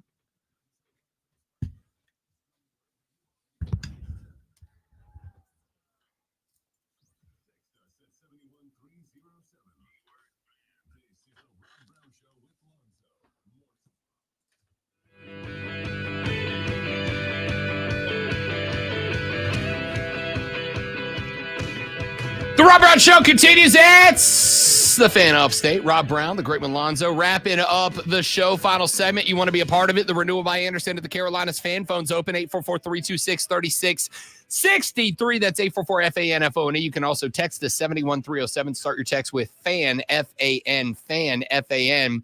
And we will read your text on the air. Like the texter said, sir, commenting on the Chiefs' opponent is disrespectful. I apologize. I've already doomed us all to a third Chiefs Super Bowl. Like I've already doomed. I don't us. know. I don't know how that's doom. I mean, it's never been done before, and you get to witness history, and you might actually get some emotion out of me if that happens. Texter said, Rob, your mayo take is why our Chick-fil-A has Chick-fil-A sauce just walk out of our store daily. # addiction. Way to go, Rob. Told you. That's why I'm just. I'm gonna tell you. You know what? Chick-fil-A. I gotta give them credit for it. You want to know what Chick-fil-A done did? That was the best move they've ever made. You can now buy bottles of Chick-fil-A sauce at the store. You can just buy a bottle of Chick-fil-A because I'm not gonna out her, but someone I know is a big fan of the CFA sauce and would absolutely always ask for extra. She never used the extra; she stashed it for later. Now you can just buy bottles of CFA sauce from the store, and that's the game changer. I'm telling you, the reality here is if you are out of my condiment of choice at the store, and I can get it somewhere else, I'm getting it somewhere else. You can call it # addiction all you want. I call it # thriving, succeeding, adapting. It's not real because you didn't go out and buy any, and you don't have any in your fridge right now. Today's grocery store day. So, but see, this helps you though. This is proof that you're not addicted. Now that texter that texted in about Never said I was swiping addicted. them. I said I just really like it. Yeah, well, no, you proselytize a great deal, proselytize. and to the point where it's HR was almost notified. Because I'm starting to feel uncomfortable because worshiping mayonnaise is just weird. Okay, I can't wait for the email from HR downstairs that says, "Rob, we need you to come down. Why? You like mayo too much. You like mayo so much. Lonzo's concerned about you." Oh, dude, we could do a killer skit on that. We could. we got to do this. Rob Brown here for Duke's Mayo. All right. Let's get some other stuff. Is that? Yeah, you're never. That's my infomercial I was voice. gonna say, good luck getting them to buy the show now. Dukes, you are the official Mayo of the Rob Brown Show. I'm waiting for that sponsorship to come through. I'm waiting for it. Dukes, I will endorse you with a religious fervor just to make Lonzo uncomfortable. Yeah, I can send you clips to prove it's already happened. All right. Big stories from the weekend. Vandy knocks off Alabama, throws the entire college football world into. Has any team, and I know it happens like once or twice a year, but has any team ever had the full support of America Great One the way that Vandy did on Saturday night? Like I was on every social media. I had 50 dudes that were live on Instagram and X talking Vandy football. My Twitter feed was nothing but hot Vandy takes. Like it was impressive. I just want to. I seem to remember going, "Is that real?" Live on the air on the show that's not about sports and going and mentioning that. Because were you talking? Did it make the crossover to the Saturday Night Pulse? Well, yeah, I believe so. And the Upstate Pulse, but that's fine. Well, it's okay. You've only been on the show like a couple of times, so maybe that was also true. Don't remember the name. It's been a minute. Yeah, it has. It's about time. Yeah, well, it's about time. I just want you to show up with the Nerf gun Saturday because I think that would be hilarious. You don't have to do anything else. I'm just gonna wait outside till it's time and I'll kick the door open like Bruce Willis. Yeah, just show up about 5 till 9, walk in, and just load your bullets. No, load your bullets while we're one at a time. While we're doing the last section. Yes. Everybody was a Vandy fan on Saturday night. It was great. And then everybody was an Arkansas fan. It was great. We'll say except for Alabama fans. Except Alabama fans. They were not Vandy fans. By the way, I said this earlier.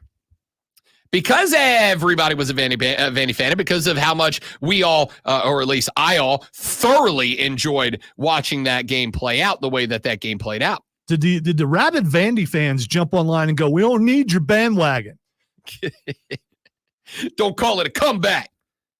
No, I think they loved it. I think they embraced it. How often is Vandy the darling of college football? Right. They are more often the butt of. I want you to think about it this way. Anytime that you say so-and-so ain't playing so-and-so, who's the number one example of the team that we use? It is Vandy. We know I am very anti-storm in the field.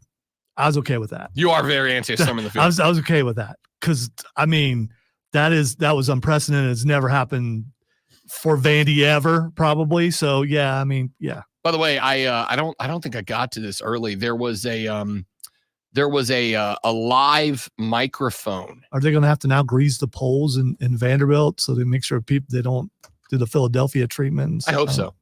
There was a microphone in the locker room of Alabama after they lost to Vanderbilt. Live audio, Kalen DeBoer addressing the Alabama Crimson Tide after they lost to Vandy. When you were a baby in your crib, your father looked down at you. He had but one hope. Someday my son will grow to be a man. Well, look at you now. You just got your asses whipped by a bunch of nerds. Nerds! Live listen to Kalen DeBoer addressing the Alabama Crimson Tide. You know, I have forgotten that John Goodman was in that movie. He was in that movie. Yeah, until I just like, man, I know that. Oh, that's John Goodman. I got to tell you, how hard he leans on the H in whipped is the best part of that clip. You just got your asses whipped. Most realistic coach ever depicted in a movie. Right, I got to tell you, you know what we need to do one day? We need to power rank our movie football coaches. Mr. Coach Klein's got to be up on that list. Remember that time the Bourbon Dogs, the Mud Dogs came back and won the Bourbon Bowl? It's your place and you can't even remember. I know, I blew it. You know what? We might have to do that later this week. Power rank fictional football coaches. Jimmy McGinty is way up there for me. If you know who that is, then you know. Who else is in Instabid? He doesn't remember who that is. I don't. Replacements. See, and he's going to show up a couple times. How many times did Gene Hackman play a coach? Hackman! Also, you had also him in with, Hoosiers, and I don't remember his name in Hoosiers. Yeah, but we got to go football coach. Football coaches? Well, you said coach. You didn't say football coaches. Yeah. Power ranking fictional football coaches. And you know what I want? We should power rank them, and then we should also Danny O'Shea, man. Danny O'Shea's a great one. Yes. The O'Shea brothers. Yeah, it's more Danny. I mean, he took that ragtag to the guys and was able to beat them. Yeah. Let's see here. This is what we're gonna do later this week because I want to, and I think I don't know about Herman Boone, man. We're gonna guy. Yeah. Coach Boone? Coach Boone? I'm acknowledging, since you won't acknowledge anything he puts on there. I will acknowledge the nomination of one Herman Boone. Okay. All right. Coach Boone. Let's power rank fictional football coaches. And is this just depiction of coaches? Because there's been some real life coaches depicted in films. Do those count? No, fiction. Got to be fiction. Not based on a real. Because obviously then Paul Bear Bryant from the Junction Boys goes right to the top, right? We're going fictional, exclusively fictional coaches. Can be based on, but cannot be a representation of. Fictional football coaches, and not only we're going to power rank them, but then we're going to pick which school they should go coach at and be successful. Oh, see, there you go. Yeah. So present day. Today, we're going to take all-time fictional coaches, but then we're going to decide where we would drop them in to win a national championship. Which school would you put them in charge of to win a natty? And we will include fictional NFL coaches. Where would we drop them into the college game? Okay. I feel like we're onto something here. Yeah. If you remember to do it, that is fair. Yeah. If we're going to do it, that is fair. Yeah. I guess that counts, Shane. For sure. Eric from Friday Night Lights, absolutely. Okay. Where are we promoting him up to? So, well, if we're going to use Danny O'Shea, that's Pee Wee. We got to go through high school, college, and pros. You fumble the ball, my foot off into your John Brown hind parts, and then you will run a mile. What a moment, dude. That movie's so good. So there you have it. Start getting that ready. I think maybe Wednesday, maybe midweek. We got a little lull, maybe midweek. Okay. On Wednesday, we power rank fictional football coaches, and we assign where are we putting John Goodman in Revenge of the Nerds? Where does he go? I think Yeah, but that wasn't. He was a football coach, but they didn't lose in football, did they? I don't care. He's still getting ranked. He was a football coach, but he's still getting ranked, right? Like he was a football coach, even if we didn't see him coaching football. Coach Harris. I'm going to say, we got to drop him straight into Alabama right now today, right? Like he's a Tide coach right now today. See, I'm gonna throw one in that, and I don't remember his name, but I'll look it up, from the movie Shocker. A coach willing to die because he won't accept the evil spirit to come into him to kill his star player. I mean, you never saw Shocker, did you? I sure did not, very clearly. I have no idea what you're talking about. It's a good movie. It really is. At least I thought it was a good movie. Hackman! Brown Show presents Twitter. All right, time for What the X were asked. Rob, what the X is going on? The first thing that's Xing is Russell Wilson. Russell Wilson ain't playing no more? Or is Russell Wilson playing some more? Well, a lot of people are projecting that he's going to start next week. Done told you.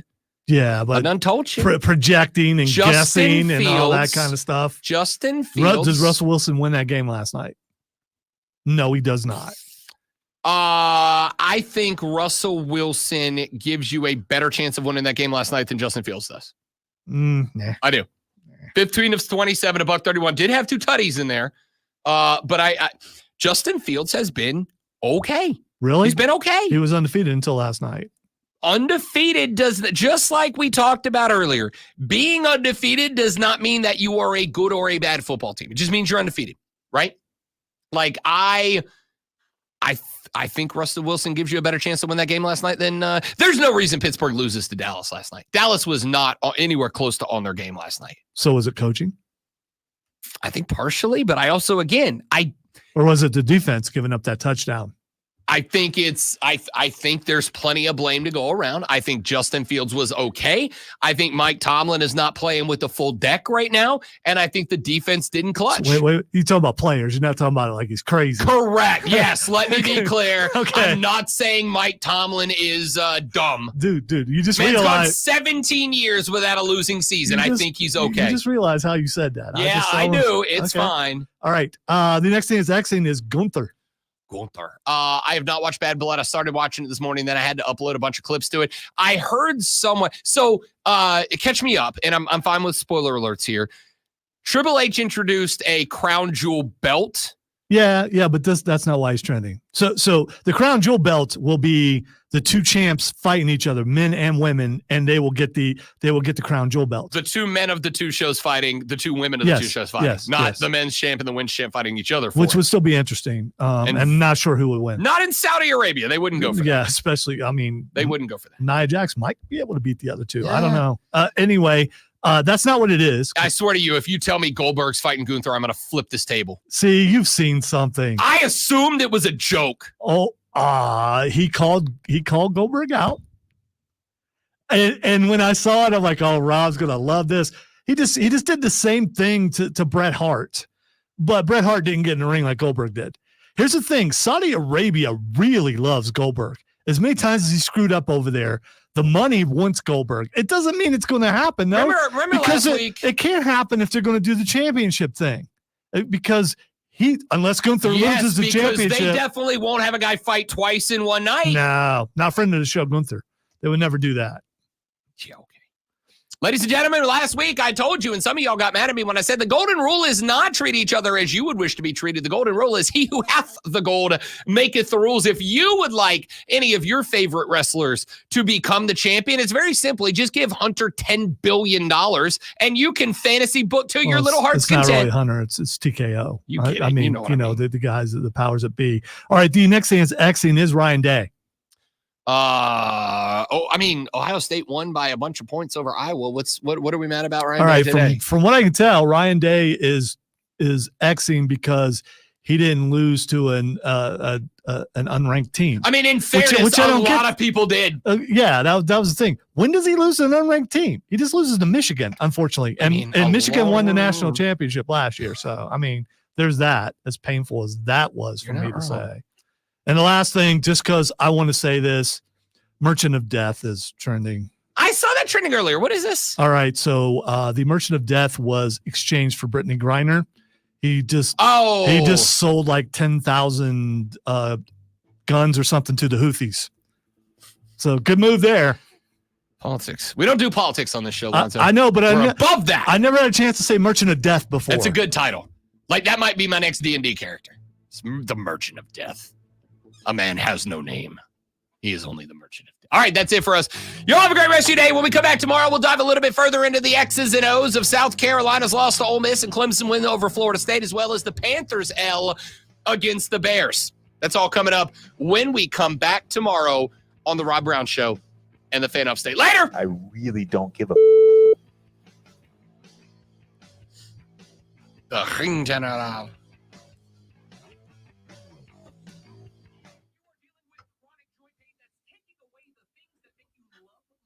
It's what a coincidence that Gunther was up there.